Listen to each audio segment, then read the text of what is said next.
पेशंटने कुठले warning signs लक्षात घेतले पाहिजे की मला कॅन्सर होतो का. पहिल्या प्रथम सेल्फ ब्रेस्ट एक्झामिनेशन प्रत्येक स्त्रीने केली पाहिजे. महिन्यातनं एकदा जरी केली, कुठलंही अबनॉर्मल सिम्पटम वाटलं की तिने रिपोर्ट केलं पाहिजे. अपुरी झोप, एक्सेस काम, कामाचा स्ट्रेस, अयोग्य पद्धतीचं अन्न खातो, या गोष्टीमुळे हॉर्मोनल इम्बॅलन्सेस होत राहतात आणि कुठं ना कुठेतरी या प्रक्रियेमध्ये कॅन्सरच्या सुरुवात होण्याकरता कारणीभूत ठरत असू शकत असतं. जर पेशंटची भूक मरत असेल, ब्लोटिंग वाटत असेल, सारखं पोट हेवी वाटतंय, खाली थोडंसं पेल्विक पेन वाटतोय, त्या लघवीला प्रेशर जाणवत आहेत, थोडेसे बाउल ब्लॅडर हॅबिट चेंज झालेले आहेत किंवा अचानक पाळीबंद नसताना पिरियड सुरू झाले तर त्यांनी डॉक्टरांना रिपोर्ट करायला पाहिजे. अनफॉर्च्युनेटली ओव्हॅरियन कॅन्सरबद्दल छोटं अंडाशय एवढं मोठं होईपर्यंत त्यांना समजतच नाही की त्यांना काही प्रॉब्लेम आहे. आमच्या इथे रिपोर्ट करणाऱ्या मोस्ट ऑफ द पेशंट दुसऱ्या कारणासाठी, पोटदुखीसाठी वगैरे गेलेले असतात आणि त्यांना गाठ सापडते आणि म्हणून ते आमच्याकडे येतात की अरे डॉक्टर मला तर काही त्रास नाही पण सोनोग्राफीत असं आलं आहे. एखाद्या व्यक्तीला अर्ली एजमध्ये कॅन्सर आणि तिच्या लहान मुली आहेत, जेनेटिकली लिंक कॅन्सर आहे, तर तिच्या मुलींनी काय करावं, कधीपासून टेस्टिंग सुरू करावं, त्यांना कॅन्सर आहे माहिती असेल त्यांनी मग पुढं पार्टनर कसा निवडावा, पुढचं काय त्यांचं आयुष्याचं, खूप कॉम्प्लेक्स गोष्टी आहेत त्या. कॅन्सर होण्याचं एज कमी कमी होत चाललं आणि मुलं होण्याचं एज लेट होत चाललं आहे. सो असं ॲट अ पॉईंट होऊ शकतं की पेशंटला ब्रेस्ट कॅन्सर आहे, शी वॉन्ट्स फर्दर प्रेग्नन्सी.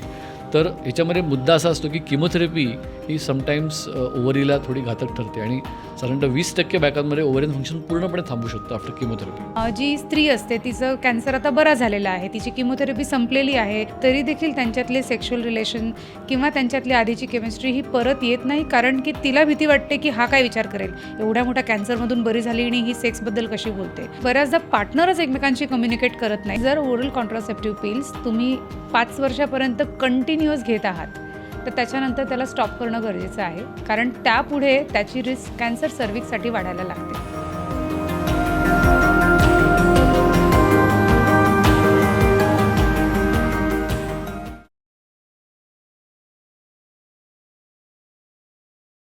हॅलो नमस्कार, मी ओंकार जाधव आणि खुसपूसच्या या नवीन एपिसोडमध्ये तुमच्या सगळ्यांचं खूप स्वागत आहे. नुकताच आपण खुसपूसवर एक एपिसोड केला होता ज्यात आपण प्रॉस्टेट कॅन्सरबद्दल बोललो होतो, जो प्रामुख्यानं पुरुषांमध्ये होतो. आणि त्यानंतर बऱ्याच कॉमेंट्सही आल्या होत्या की महिलांबद्दलच्या कॅन्सरबद्दलही चर्चा व्हायला हवी. तर त्यामुळे आपण हा खास एपिसोड करतो आहोत जिथे आज आपण महिलांमध्ये होणारे वेगवेगळे कॅन्सरचे प्रकार काय आहेत, काय कारणं आहेत त्याची प्रामुख्यानं, आणि काय पद्धतीनं तो हाताळला जाऊ शकतो, ट्रीट केला जाऊ शकतो, यावर आपण आज गप्पा मारणार आहोत डॉक्टरांसोबत. आणि आपल्यासोबत आहेत डॉक्टर रश्मी भामरे, त्या गायनॉकॉलॉजिस्ट आहेत आणि फर्टिलिटी स्पेशलिस्ट आहेत मणिपाल हॉस्पिटल बाणेर. आणि डॉक्टर अमित पारसनीस, जे कन्सल्टंट आहेत आणि कॅन्सर सर्जन आहेत अगेन मणिपाल हॉस्पिटल बाणेर. मला वाटतं मी गेल्याही वेळेस आपण सर तुम्ही होतात आणि आपण पुरुषांमध्ये होणाऱ्या कॅन्सरबद्दल बोललो होतो. तर आत्ता स्पेसिफिकली महिलांमध्ये काय काय पद्धतीचे कॅन्सर्स दिसतात, म्हणजे प्रामुख्यानं आत्ता काय टाईपचे कॅन्सर्स दिसतात आणि किती प्रेव्हलंट आहे आत्ता कॅन्सरचं प्रमाण महिलांमध्ये?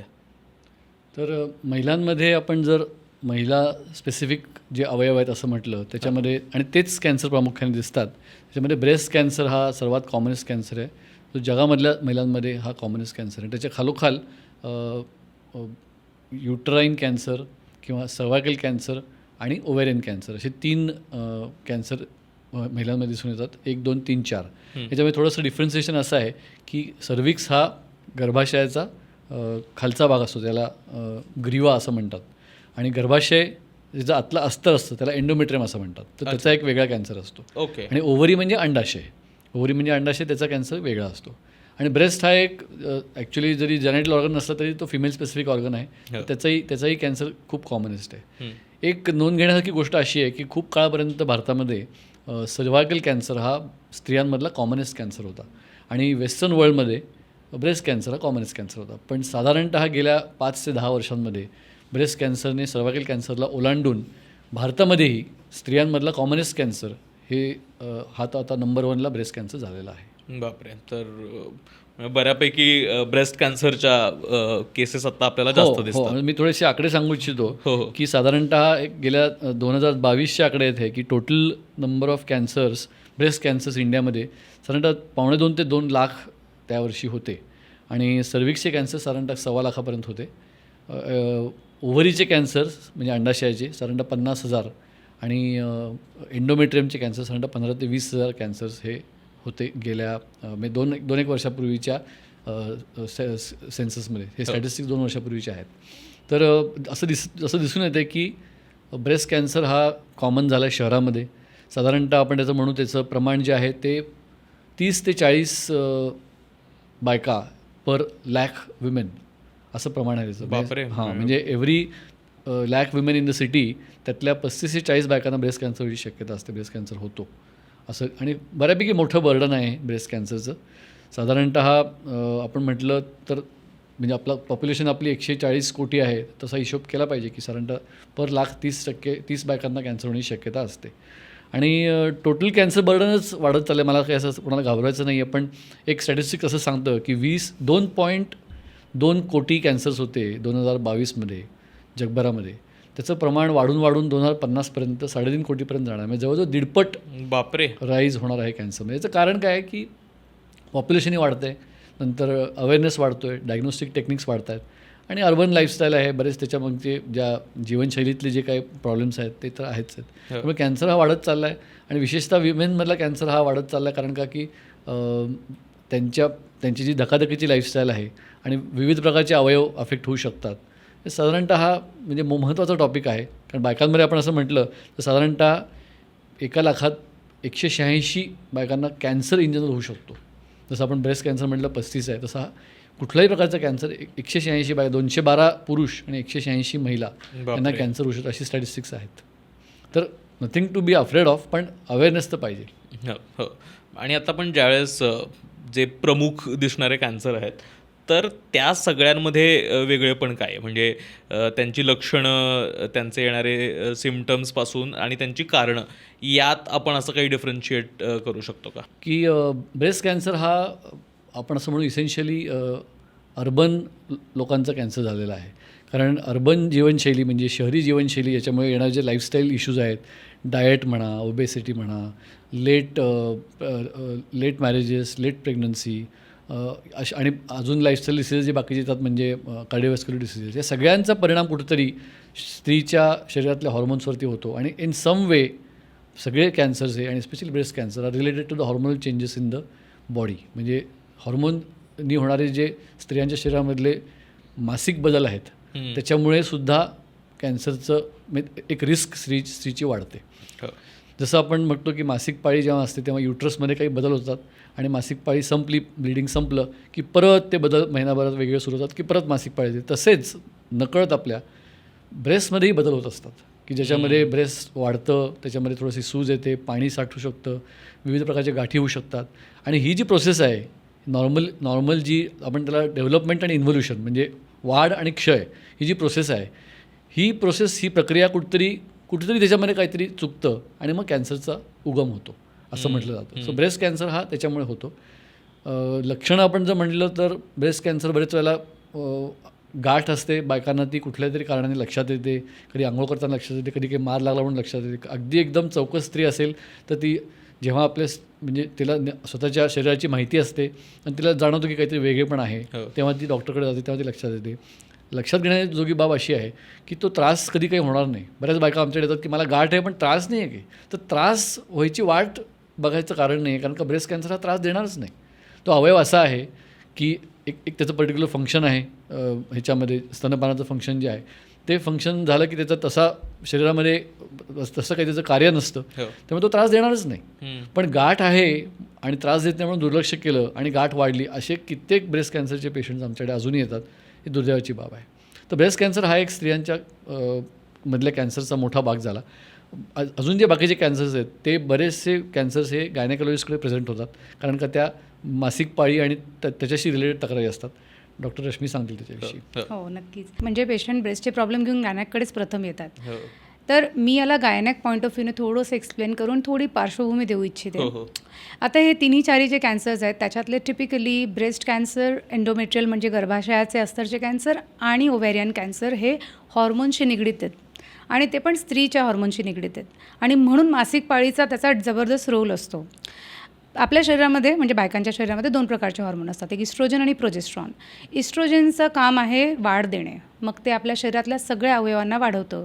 ब्रेस्टला वाढवणार, गर्भाशयाचं अस्तर वाढवणार, अंडांना वाढवणार, आणि बेबी आलं तर बेबीला पण वाढवणार, कॅन्सर आलं तर कॅन्सरला पण वाढवणार. इस्ट्रोजन हा केवळ वाढीचं काम करतो. त्या हॉर्मोनला चेक करणारं किंवा त्या हॉर्मोनवरती शिस्त बाळगणारा जो हॉर्मोन आहे तो प्रोजेस्ट्रॉन आहे. प्रोजेस्ट्रॉन हा एकमेव असा हॉर्मोन आहे ज्याला अँटी कॅन्सरस म्हणून दर्जा दिला गेलेला आहे. सो जर जी बाईची मासिक पाळी असते त्याच्या फर्स्ट हाफमध्ये इस्ट्रोजन असतो आणि सेकंड हाफमध्ये प्रोजेस्ट्रॉन आणि इस्ट्रोजन दोन्ही असतात. आणि हा प्रोजेस्ट्रॉन आपल्या बॉडीमध्ये केवळ आणि केवळ ओव्ह्युलेशननी येतो. म्हणजे पेशंटने जर ओव्ह्युलेट झाली, ओव्ह्युलेशन म्हणजे एक फर्टिलिटीची जी आपली सायकल असते त्याच्यामध्ये प्रत्येक महिन्याला आपली स्त्रीबीजमधून एक अंडा तयार होतो आणि अंड रिलीज होतं. एकदा का ते एग रिलीज झालं की बॉडी प्रोजेस्ट्रॉन प्रोड्यूस करायला लागते. आता हा प्रोजेस्ट्रॉन स्त्रीच्या एंटायर मासिक करिअरमध्ये हाफ रोल म्हणजे हाफ टाईम असायलाच पाहिजे. हे देवाने असं बनवलेलं आहे, बरोबर. सो प्रोजेस्ट्रॉन आणि इस्ट्रोजनचं बॅलन्स बॉडीमध्ये असलाच पाहिजे. ठीक आहे. सो आता काही कारणास्तव जर स्त्रियांचा हा बॅलन्स इम्बॅलन्स होत असेल, केवळ अनअपोज्ड इस्ट्रोजन बेशिस्त पद्धतीने बॉडीमध्ये जर इस्ट्रोजन राहिला तर त्याच्याने ब्रेस्टचे कॅन्सर वाढतात, ओव्हेरीचे कॅन्सर वाढतात आणि ऑफकोर्स ह्याचे आपले एंडोमेट्रियमचे कॅन्सर वाढतात.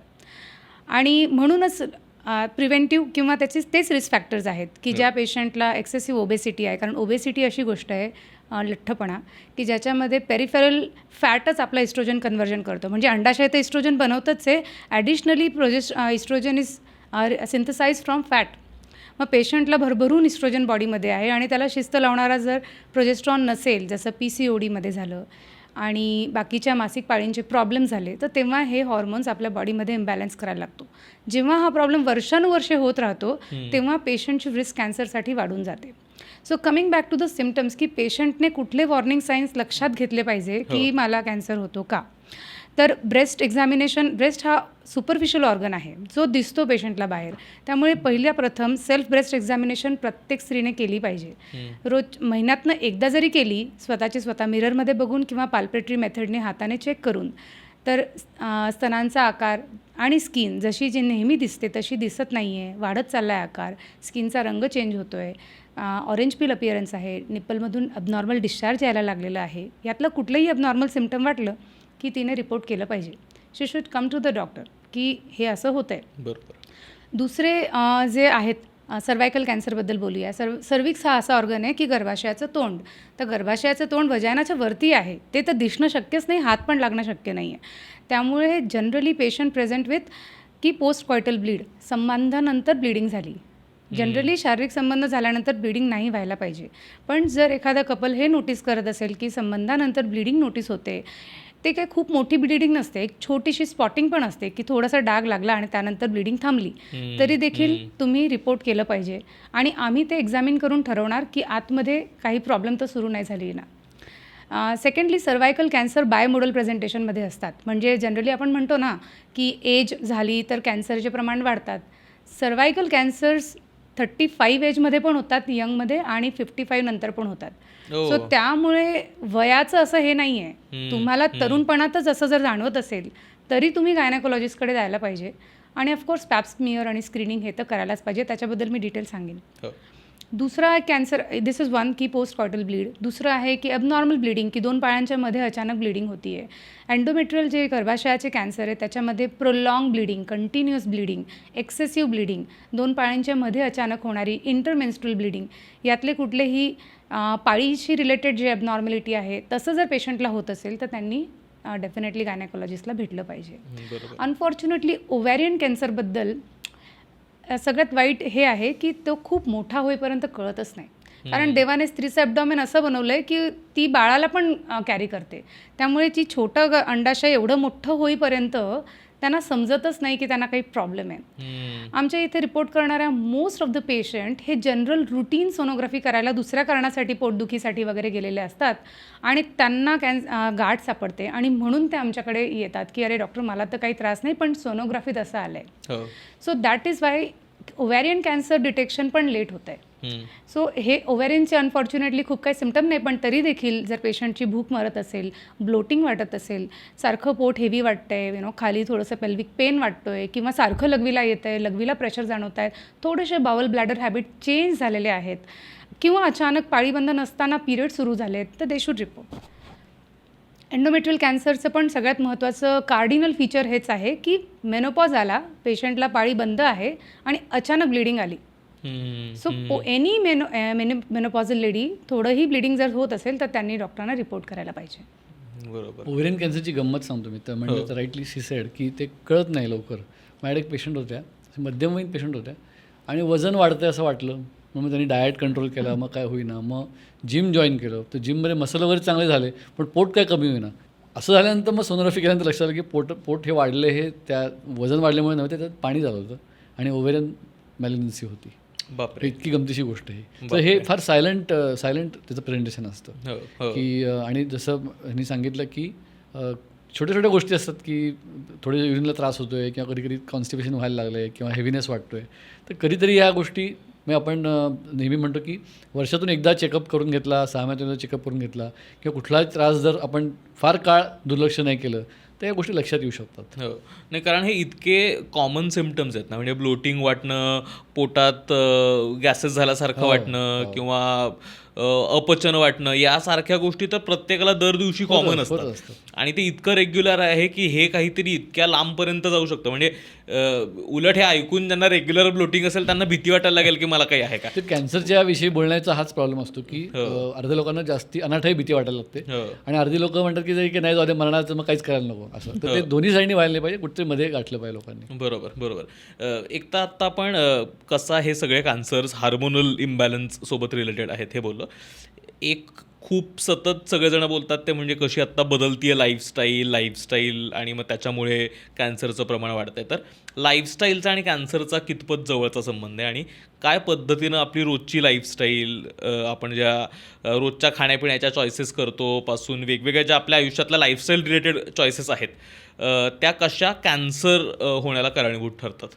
ते कसं आहे, अर्बन लाईफस्टाईलमध्ये स्ट्रेस खूप आहे, अर्बन लाईफस्टाईलमध्ये डाएट बदललेलं आहे, अर्बन लाईफस्टाईलमध्ये फर्टिलिटी पॅटर्न बदलला आहे, प्रेग्नन्सी, रिलेशनशिप्स, नंतर मूल होण्याचं जे एज आहे ते बदललेलं आहे आणि या सगळ्याचा परिणाम काय होतो की अनअपोज्ड इस्ट्रोजन ॲक्शन ही राहते शरीरामध्ये. बायकांच्या बाबतीत म्हणलं तर जोपर्यंत प्रेग्नन्सी होत नाही, कारण प्रेग्नन्सीमध्ये प्रोजेस्ट्रॉन हे प्रोजेस्ट्रॉन, प्रो म्हणजे फॉर आणि जेस्ट्रॉन म्हणजे जेस्टेशन म्हणजे प्रेग्नन्सी.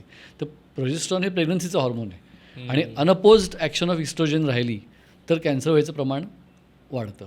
उदाहरणार्थ काय की कॉमन ब्रेस्ट कॅन्सर हा लेट वयामध्ये होतो, ऑलरेडी आता लवकर सुरू झाला आहे, पण 60-70 नंतर 50-60 नंतर कॉमन व्हायला लागतो. त्याचं कारण काय की इस्ट्रोजन संपलेलं असतं ओव्हरीमधलं, पण फॅटमधलं इस्ट्रोजन चालू असतं आणि प्रोजेस्ट्रॉन नसतंच.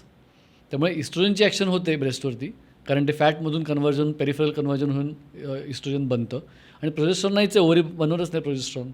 त्यामुळे मग त्यांचं ब्रेस्ट कॅन्सरची रिस्क वाढते. तर ह्याच गोष्टी आपल्या लाईफस्टाईलमध्ये होत आहेत की अपुरी झोप, एक्सेस कामाचा स्ट्रेस, अन्न जे आपण खातो त्याच्यामधून म्हणजे आपण म्हणजे अयोग्य पद्धतीचं अन्न खातो, झोप कमी, या गोष्टीमुळे हॉर्मोनल इम्बॅलन्सेस होत राहतात आणि कुठं ना कुठेतरी या प्रक्रियेमध्ये ते कॅन्सरच्या सुरुवात होण्याकरता कारणीभूत ठरत असू शकत असतात.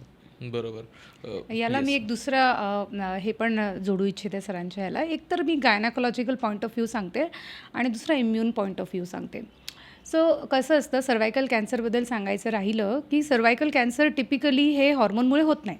ठीक आहे, हा generally 95% cancers of cervix happens because of human papilloma virus infection. अच्छा. आता हे HPV वॅक्सिन, HPV व्हायरस हे भरपूर ऐकलं आहे आपण सोशल मीडियावर, नाही का? त्याच्यावर थोडा प्रकाश घालीन. आणि जे काही लेस दॅन 5% केसेस आहेत ते नॉन व्हायरल कॉजेसमुळे होतात. मग आता काय होतं नेमकं हे, आणि हे सगळ्यांना अप्लिकेबल आहे. ठीक आहे. सो एखाद्याची इम्युनिटी जर कमी असेल फॉर दॅट मॅटर, की आपल्याला कुठलाही व्हायरसचं इन्फेक्शन झालं तर आपली बॉडी त्याला फाईट करते आणि घालवून टाकते.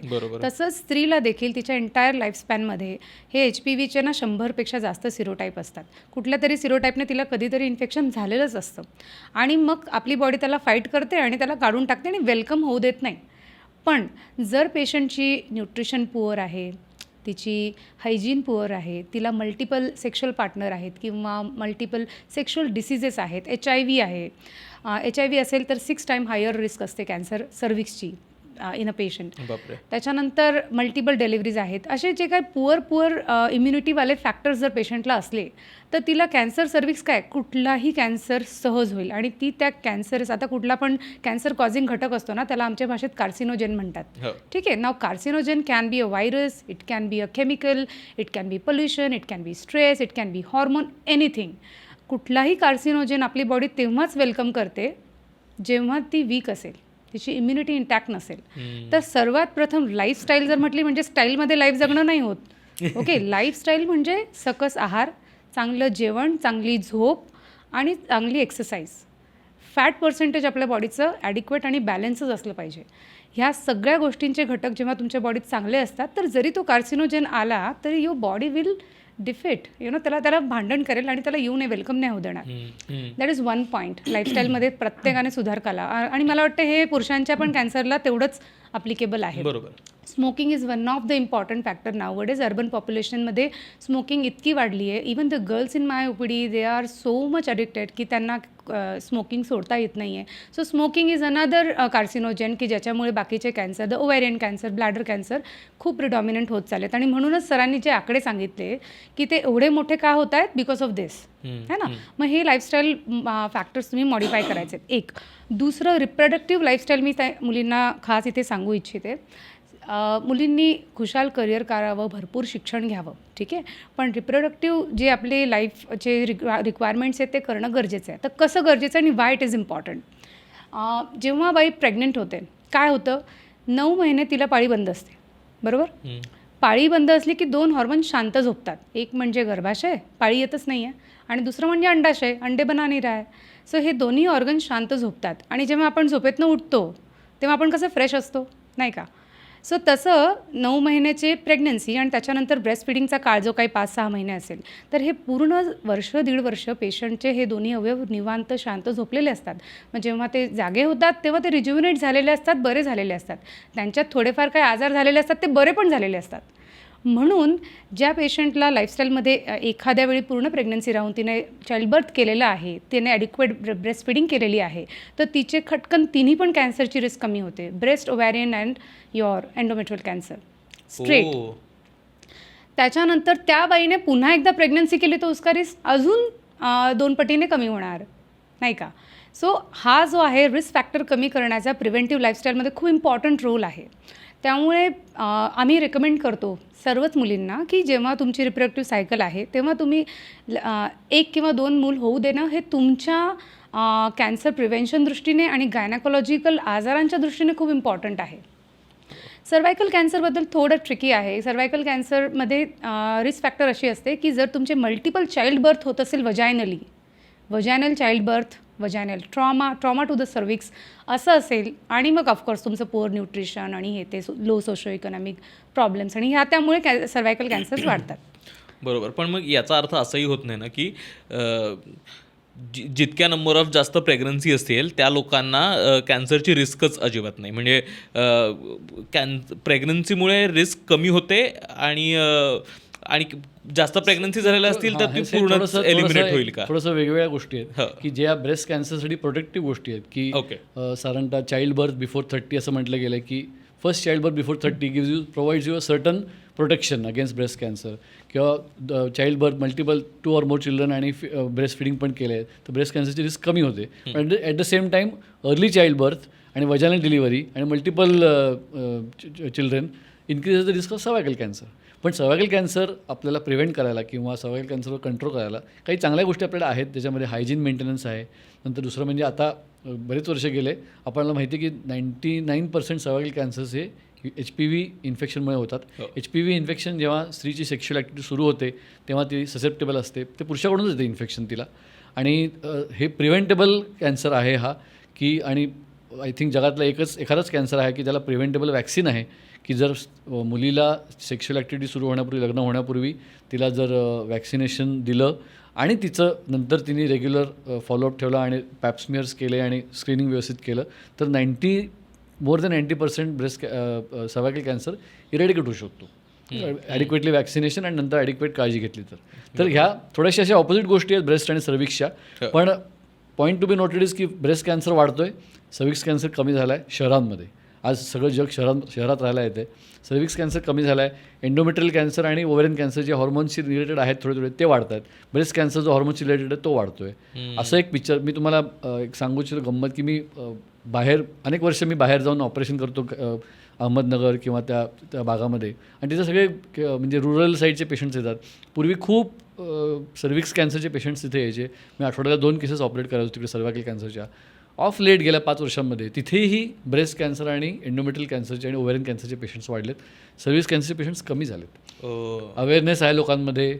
नंतर काही वेळेला हिस्टेक्टमी होतात विविध कारणांनी, त्यामुळे सर्व्हिक्स निघून जातं. आणि वॅक्सिनेशनचाही परिणाम थोडासा आहे. आणि अजून महत्त्वाचा आणि चिंताजनक परिणाम असा आहे की अर्बन लाईफस्टाईल व्हायला लागली त्यांचं खाणं, त्यांच्याकडे नवीन नवीन खाण्याच्या गोष्टी आल्या, त्यांची लाईफस्टाईल रिस्की झाली, त्यांची लाईफस्टाईल अर्बन झाली की त्यांची हे कॅन्सरची रिस्क वाढली. सो असं घाबरून जायचं कारण नाही, पण आपल्याला अवेअरनेस पाहिजे की या लाईफस्टाईल फॅक्टर्समुळे कॅन्सरची रिस्क थोडी वाढू शकते. बरोबर. आता आपण म्हणजे जस्ट टच अपॉन केलं रुरल अर्बन डेमोग्राफिक्सबद्दल, पण तर आता जे काही आपण 1-2-3 वेगवेगळ्या पद्धतीचं कॅन्सर डिस्कस करतो आहोत, त्याचं शहरांमधलं प्रमाण आणि रुरल भागांमधलं प्रमाण, यात असं काही ऑब्झर्वेशन दिसतं का की ह्या पद्धतीचा कॅन्सर शहरात दिसतोय आणि त्याची कारणं काही वेगळी आहेत का? तेच आपण म्हणतो की ब्रेस्ट कॅन्सर हा म्हणजे शहरांमध्ये ब्रेस्ट कॅन्सर, ओव्हेरियन कॅन्सर वाढलेत. पण अजूनही आपण जर नॅशनल स्टॅटिस्टिक्स घेतलं तर सर्वायकल कॅन्सर हाच नंबर 2चा कॅन्सर आहे देशामध्ये आपल्या. कारण का देशात काय फक्त शहरं नाही आहेत, बाकीचे पण म्हणजे प्लेसेस आहेत, Tier 2 सिटीज आहेत, तालुका, विलेजेस आहेत, आणि सगळीकडून सेन्सस घेतला तर सर्वायकल कॅन्सर स्टील आपल्याकडे प्रॉब्लेमॅटिक आहे. वेस्टर्न वर्ल्डमध्ये सर्वायकल कॅन्सर बऱ्यापैकी कमी झाला आहे अवेअरनेसमुळे, वॅक्सिनेशनमुळे, बेटर हायजीनमुळे. आणि ब्रेस्ट कॅन्सर मात्र जबरदस्त वाढीला लागलेला आहे. बरोबर. एकतर या सगळ्याच बायकांच्या कॅन्सर्सबद्दल ना बरीच मतमतांतरं आणि बऱ्याच मिसकन्सेप्शन्स असू शकतात. कारण एकतर म्हणजे कायमच बायका स्वतःला त्या सेकंड फूटला बघतात आणि कायम घरच्यांसाठी कामं करा, मग त्यांच्या खाण्याचं आधी बघा आणि स्वतःकडे तसं थोडंसं दुर्लक्ष करा, आणि मग अर्थात त्या आजारांच्या बाबतीतही होतं. त्याच्यामुळे बऱ्याचदा त्या आजारांचं निदानही उशिरा झालेलं असू शकतं आणि या सगळ्या गोष्टी त्याच्यासोबत जोडूनच येतात. तर या सगळ्याला धरून अशा काही प्रायमरी मिसकन्सेप्शन्स आहेत का अबाउट महिलांमध्ये होणारे कॅन्सर की जे आपल्याला थोड्या डिमिस्टिफाय करता येतील? टिपिकल ब्रेस्ट कॅन्सरच्या बाबतीत म्हणायचं झालं तर लोकांना वाटतं की दुखत नाही आहे म्हणजे मग कॅन्सर असूच शकेल. तर तसं हे it is not true in younger women, की जे 20 आणि 30 वयोगटातल्या मुली असतात, बायका असतात, त्यांना छोटे छोटे साध्या पाण्याच्या गाठी, छोटे छोटे फायब्रॉइडनोमाज म्हणजे साध्या गाठी, कधी कधी नुसती सूज येणे, हे खूप कॉमन आहे. आणि हे जे आपण मगाशी म्हटलं की महिन्याचे जे चक्र आहे त्याच्यामध्ये जे ब्रेस्टमध्ये बदल होतात त्याच्यामुळे होणारे हे छोटे छोटे आजार आहेत. त्यामुळे आता ब्रेस्ट कॅन्सर अवेअरनेसची चांगला परिणाम आहे असा की सगळीकडे झाले जागरूकता. त्यामुळे लोक येतात की आम्हाला होते काहीतरी, कॅन्सर तर नाही ना. पण त्यांना सांगायला की हा कॅन्सर नाही आहे, तुम्ही 20-30व्या वर्षी तुम्हाला कॅन्सर होणार नाही, हे साध्या गाठी आहेत. आणि मग त्यांना म्हणजे इट्स गुड की ते अवेअर आहेत, पण हेही आहे की बाबा सगळ्या गाठी ह्या कॅन्सर नसतात.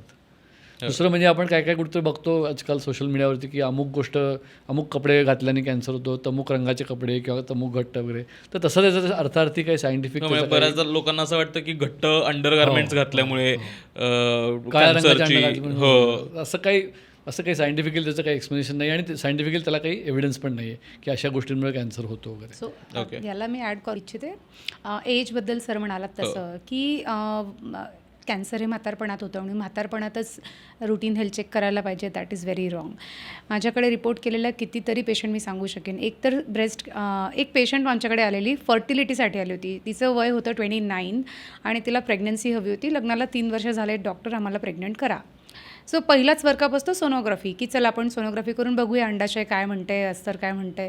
आणि त्यातनं एक गाठ दिसली. गाठ केवळ 2.5 सेंटीमीटरची होती आणि दिसायला सॉलिड अपिअरन्स होता. तर मी म्हणाले दिस लुक्स अ कॉम्प्लेक्स गाठ. आणि एक रुटीन सवय झाली आम्हाला की कॉम्प्लेक्स गाठ दिसली की आम्ही सरळ ट्युमर मार्कर करतो.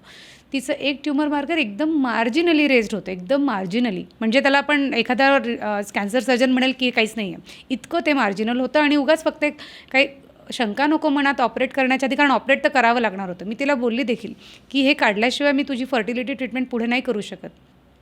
आणि म्हणून एक नुसतं इमॅजिन करावी म्हणून मी केलं आणि MRI ऐवजी I chose CT sir. And surprisingly it was a stage 4 metastasis cancer. तिचे ते मेट्स ब्रेनपर्यंत पोचलेले होते. आणि मग I have to refer to the oncosurgeon की आणि पेशंट आणि नातेवाईकांना एक्सप्लेन केलं. अशा पद्धतीचे म्हणजे प्रेझेंटेशन वाईज ओव्हेरियन कॅन्सर जरी हा म्हातारपणाचा कॅन्सर असला तरी तो यंग एजमध्ये अटिपिकली सापडू शकतो. काही ओव्हेरियन कॅन्सर जर्मसेल ट्युमरसारखे लहान मुलींनाच असतात. 9 आणि 15 वर्षाच्या मुली अचानक गाठ घेऊन येतात आमच्याकडे आणि आम्हाला कळतं आहे की ते कॅन्सरची गाठ आहे आणि ती काढावी लागेल. त्याच्या जोडीला फर्टिलिटी प्रिझर्वेशन मुलीला द्यावं लागणार आहे, तिची फ्युचर फर्टिलिटी प्रिझर्व करावी लागणार आहे. So age is no bar nowadays. Breast cancer एक पेशंट माझ्याकडे प्रेग्नन्सीत आलेली आहे, तिचा 3.5-4 महिना सुरू होता, रुटीन चेकअप एंटीनेटल, आणि ती म्हणाली मॅडम मला ना दुधाची गाठ झाली आहे. आय सेड 4थ्या महिन्यात दुधाची गाठ impossible, let me check you. मी तिला चेक केलं, तिच्या एकदम छोटू 2 सेंटीमीटरचं नोड्यूल होतं आणि माझी सवय रुटीन की ओके फाईन हाताला लागतं आहे, इट्स नॉट लुकिंग हार्ड और सो, पण आपण तरी पण एक सोनोग्राफी करूया. सोनोग्राफी केली, त्यांना सस्पिशन वाटलं, त्यांनी सरळ त्याचं बायोप्सी घेतली आणि it found to be a ductal invasive carcinoma. ह्या पेशंट आत्ता शी इज प्रेग्नंट ना, तिचा 8वा महिना सुरू आहे, बाळ आणि आई दोन्ही व्यवस्थित आहेत. पण मग आम्ही कॅन्सर सर्जन आम्ही कंबाईन ट्रीटमेंट करून पेशंटने ऑप्ट केलं. आता इतके सुंदर किमोथेरपी ड्रग वगैरे अवेलेबल आहे, तिचं वाईल्ड लोकल एक्सिजन करून ती गाठ काढण्यात आलेली आहे, मार्जिन्स निगेटिव्ह. पेशंटने त्याच्या पुढे 4 किमोथेरपी घेतलेल्या आहेत. बच्चू आणि mother both are doing great. तर सांगायचं तात्पर्य असं की टाईमली चेकअप आणि अशा प्रकारचे मेटिक्युलस पेशंट येणं आणि त्यांना एकदम व्यवस्थित रिझल्ट देणं, तिची लाईफ आणि पोटातल्या बाळाची पण लाईफ व्यवस्थित मेटिक्युलसपणे कॉन्झर्व करणं, ह्याच्यासाठी टेक्नॉलॉजी आहे. फक्त तुम्ही टाईमली सांगायला हवं. कम्युनिकेशन इज अ की. अजून मी बायोमॉडेल प्रेझेंटेशन सर्व्हिसचं सांगितलंच की वयाचं काही हेच नाही आहे त्याच्यामध्ये. सो हा एक मिथ आहे की जोपर्यंत मी वयस्कर होत नाही तोपर्यंत रुटीन चेकअप करायला नाही पाहिजे, तर दॅट इज रॉंग. दुसरं मिथ अजून पाहायला मिळतं की सपोज पेशंट गायनॅककडे आली आणि गायनॅकने तिची इंटरनल चेकअप जनरल केली, वाईट डिस्चार्ज वगैरेसाठी जनरल, तर पेशंटला असं वाटतं की डॉक्टरांनी मला तपासून घेतलेलं आहे, मला कुठलाच कॅन्सर नाही. नो, तुमचं जोपर्यंत ॲक्च्युअल पॅप्समियर होत नाही तोपर्यंत तुमची रिस्क नील आहे हे तुम्ही सांगू शकत नाही. ठीक आहे. सो तुम्हाला स्पेसिफिक टेस्ट करायला पाहिजे असतात स्क्रीनिंगमध्ये. अजून मिथ असतो की टाईट ब्रा घातली म्हणून झालं का. सो ऑफकोर्स त्याला काही सायंटिफिक डेटा नाही आहे. त्याच्यानंतर फॅमिली हिस्ट्री मला नाही आहे कॅन्सरची, तर मला कॅन्सर होणार नाही असं अजिबात नाही आहे. आय टोल्ड की खूप सारे कॅन्सर हे एक्वायर्ड असतात, लाईफस्टाईलमुळे तुम्हाला अचानक आलेले असतात. जेनेटिक आणि हेरिडेटरी कॉजेस जे ओव्हेरियन आणि ब्रेस्ट कॅन्सरमध्ये किंवा कोलोरेक्टल कॅन्सर, लिंच सिंड्रोममध्ये जे असतात, त्यांचं proportion is just 15 to 20%. Okay, म्हणजे की मम्मीला, आजीला, बहिणीला किंवा मावशीला तुमच्या मॅटर्नल याच्यामध्ये कुणाला जरीला ब्रेस्ट कॅन्सर झालेला आहे आणि तो हेरिडेटरी जीन त्याच्यामध्ये कॅरी करतो आहे, BRCA1, BRCA1-2, हे जर आहे ऑलरेडी, तर तुम्हाला डेफिनेटली रिस्क आहे. त्याची तुम्ही चेकअप करून डॉक्टरांकडे त्याची स्क्रीनिंग तुम्ही अर्लीस्ट चालू करायला पाहिजे. तर जेनेटिक हेरिडेटरी जे कॉजेस आहेत ते ठराविक आहेत, पण acquired causes are lot more, 80% they are. So त्यामुळे या मिथमधून बाहेर यायला पाहिजे आणि तुम्ही इंडिव्हिज्युअल स्वतःचा विचार करून डॉक्टरांकडे जायला पाहिजे. बरोबर. एक परत आता गेल्या काही वर्षांमध्ये महिलांसंदर्भातला अजून एक हेल्थ इश्यू दिसून येतो, तो म्हणजे वाढलेलं वजन, म्हणजे ओबेसिटी हा एक परत आता बायकांमधला एक मोठा इश्यू आहे. तर ओबेसिटी म्हणजे लठ्ठपणा आणि कॅन्सर याचा कितपत जवळनं संबंध आहे? ओबेसिटीमध्ये जे एक्सटर्नल फॅट आहे, एक्सेस फॅट आहे, त्याच्यामधून जे सिक्रेट होणारे हॉर्मोन्स आहेत, त्याच्यामुळे ब्रेस्ट कॅन्सर आणि ओव्हेरियन कॅन्सर या दोन्हीची शक्यता वाढते. Rather than only causing increased risk of cancer, obese पेशंट्समध्ये ट्रीटमेंट करणंही अवघड जातं. म्हणजे ट्रीटमेंट एखाद्या पेशंटची ओव्हेरियन कॅन्सरची किंवा ब्रेस्ट कॅन्सरची करायची आणि पेशंट जर ओबीज असेल तर त्या ट्रीटिंग टीमला बरेच चॅलेंजेस फेस करायला लागतात. सो ओबेसिटी ही बऱ्याच लेवल्सला त्रासदायक ठरू शकते पेशंटला. ओबीस पेशंट्सना पुढे मागे हायपरटेन्शन, डायबिटीसची पण रिस्क वाढते. त्याच्या अनुषंगाने पुढे परत अजून काही ट्रीटमेंट घ्यावी लागते. त्यामुळे कॅन्सर होण्याची रिस्क, कॅन्सर ट्रीटमेंट करून घेण्याची रिस्क आणि इतर सगळ्या आजारांची रिस्क, अशा बऱ्याच लेवलला ओबेसिटी त्रासदायक ठरू शकते. नुसतं बायकांना आणि पुरुषांना कोणालाही. म्हणजे सो वजन आटोक्यात ठेवणं. इनफॅक्ट टाटा मेमोरियल हॉस्पिटलचं एकेकाळचं ॲन्युअल ब्रीदवाक्य असं होतं की अवॉइड ॲडिक्शन्स, नंतर मेंटेन पर्सनल हायजीन आणि मेंटेन आयडियल बॉडी वेट. हे 3 गोष्टी कॅन्सरच्या बाबतीत कारणीभूत ठरतात असं आढळून आलेलं आहे की हायजीन, ॲडिक्शन्स आणि वेट. सो एवढा मोठा रोल आहे, कारण बऱ्याच वेगवेगळ्या प्रकारच्या कॅन्सर्समध्ये ओबेसिटी रिस्क फॅक्टर असतो. अननोन फॅक्टर्स आहेत, हॉर्मोनल फॅक्टर्स आहेत. तर both as far as cancer risk आणि treatment difficulties, ideal body weight ठेवणं हे कधीही ॲडवायजेबल असतं. ह्याच्यावर ॲड ऑन करीन, आमच्याकडे एंडोमेट्रियल कॅन्सर म्हणजे कॅन्सर म्हणून पेशंट नाही आहेत, पेशंट अशी लठ्ठबाई पीडित आली आणि तिने पहिलं कंप्लेंट केली की डॉक्टर मला ना 2-2, 3-3 महिने पाळीच येत नाही आणि आली तर अशी धारच लागते बघा, 7-7 पॅड दिवसाला लागत आहेत आणि lot of bleeding is happening. 15 दिवस झाले ब्लिडिंग थांबलीच नाही, जवळच्या डॉक्टरांनी काहीतरी गोळ्या दिल्या पण महिनाभर झाला कार्यक्रम सुरू आहे. आणि असं तिला विचारलं की कधीपासून होतं आहे, तर वर्ष झालं होतं आहे. तर पेशंट हू इज ओबीज, तिला लगेच आम्ही विचारतो पुढचा प्रश्न की तुला डायबिटीज आणि हायपरटेन्शन आहे का. There is a metabolic syndrome ज्याच्यामध्ये ओबेसिटी, हायपरटेन्शन आणि डायबिटीज हा जर ट्रायड असेल तर ती पेशंटचं 16 टाईम हाय रिस्क असते एंडोमेट्रियल कॅन्सर होण्याची.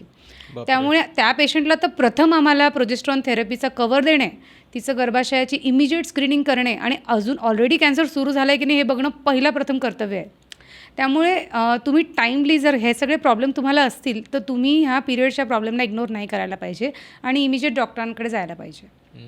बरोबर आहे. त्याच्या पुढे आता म्हणजे या सगळ्याचं डायग्नोसिस काय पद्धतीनं करतो आपण, म्हणजे आता आपण काय ब्रेस्ट कॅन्सर, ओव्हेरियन कॅन्सर आणि एंडोमेट्रोसिसबद्दल बोलतो आहोत, तर या सगळ्याचं डायग्नोसिस काय काय पद्धतीनं होतं आणि काय प्रायमरी साईन्स आहेत ज्यांची काळजी आपण घेतली पाहिजे या सगळ्याची. सो ब्रेस्टच्या बाबतीत कुठलीही गाठ पेन देते न देते किंवा ब्रेस्टच्या कन्सिस्टन्सीमध्ये काही चेंज झाला आहे किंवा स्किनवरती काही अल्सरेशन झाली, निप्पल डिस्चार्ज होतो आहे, काखेमध्ये गाठ आहे किंवा मानेमध्ये गाठ आहे, क्वचित प्रसंगी अगदी लेट स्टेजमध्ये बॅकएक किंवा पोटामध्ये गाठ पाणी होणे असे पण प्रेझेंट होऊ शकतात. या प्रायमरी साईन्स आहेत. एंडोमेट्रियल आणि सर्वायकल कॅन्सरच्या मेनली ब्लिडिंग म्हणजे पोस्ट कॉर्टिल ब्लिडिंग किंवा पोस्ट मेनोपॉझल ब्लिडिंग किंवा इंटरमेन्स्ट्रल ब्लिडिंग, म्हणजे 2 पाळ्यांच्या मध्ये ब्लिडिंग होणे अशा साईन्स असू शकतात. आणि ओव्हेरियन कॅन्सर हा थोडा नॉनस्पेसिफिक असतो. लोअर ॲबडॉमिनल सिम्पटम्स, पोट वजन वाढणे किंवा पोटाचा घेर वाढणे, काहीतरी संडासच्या आणि लघवीच्या तक्रारी किंवा नॉनस्पेसिफिक असं त्याचं प्रेझेंटेशन असतं. ब्रेस्टच्या बाबतीत आपण म्हटलं तर ब्रेस्टमधल्या गाठीची बायोप्सी करणे हा एक खूप सोपा आणि OPD प्रोसिजर आहे आणि which will give you a confirmation of the diagnosis. आणि त्या बायोप्सीमध्ये आपल्याला अजून त्या कॅन्सरचं स्वरूप, त्या कॅन्सरची ग्रेड आणि काही वेगवेगळे त्याच्यावरती हॉर्मोनल रिसेप्टर्स असतात तेही आपण बघू शकतो आणि त्या सगळ्याचा पुढे ट्रीटमेंट प्लॅनिंगमध्ये बराच उपयोग होतो. सर्वायकल कॅन्सर, एंडोमेट्रियल कॅन्सर करता डायग्नोस्टिक हिस्टोस्कोपी किंवा पॅप्समिअर तिथली बायोप्सी घेणे असा खेळ असू शकतो. जी फर्स्ट स्टेज आपण करतो सी इन्व्हेजिव्ह तर डेफिनेटली आपल्याला करावीच लागेल. त्याआधी नॉन इन्व्हेजिव्ह स्क्रीनिंग मेथड येतात, not the screening, diagnostic method आपण डिस्कस करतो आहे. डायग्नॉस्टिक मेथड म्हणजे की ऑलरेडी पेशंटला काहीतरी आहे, तुम्हाला ते सस्पिशन आलेलं आहे स्क्रीनिंगवरती आणि आता तुम्हाला डायग्नोसिस करायचं आहे. सो प्रथम आपण सोनोग्राफी करतो. सोनोग्राफीमध्ये आपल्याला ओव्हेरियन आणि एंडोमेट्रियल कॅन्सरचा थोडा सस्पिशन येऊनच गेलेला असतो. त्याच्या पुढची टेस्ट ओव्हेरियनसाठी CA-125 सारखे जे काही ट्यूमर मार्कर्स आहेत ते आपण करतो आणि ते पॉझिटिव्ह आल्यानंतर ऑफकोर्स जे इन्व्हेजिव्ह मेथड आहे की ज्याच्यामध्ये आपल्याला CT गायडेड किंवा सोनोग्राफी गायडेड कधी बायोप्सी करणे किंवा डायरेक्ट ॲग्रेसिव्ह कधी आपल्याला असायटिक टॅपिंग करणे हे करायला लागतं.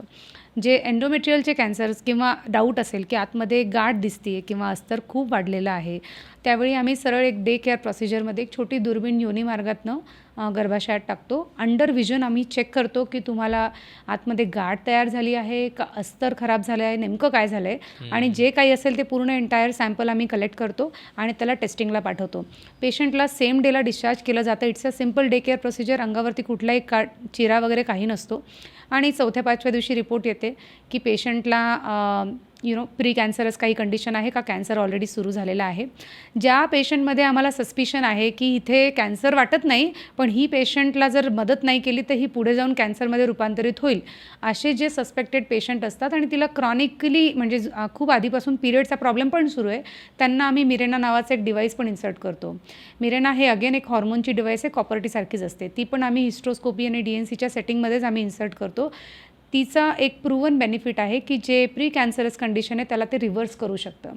So it is that beautiful की तुम्ही टाईमली जर डॉक्टरांकडे गेलात आणि करेक्ट ट्रीटमेंट जर घेतली तर तुमचे कॅन्सर प्रिव्हेंट होतात. एंडोमेट्रियलवाले सर्वायकलचं तर इट्स व्हेरी ब्युटिफुल.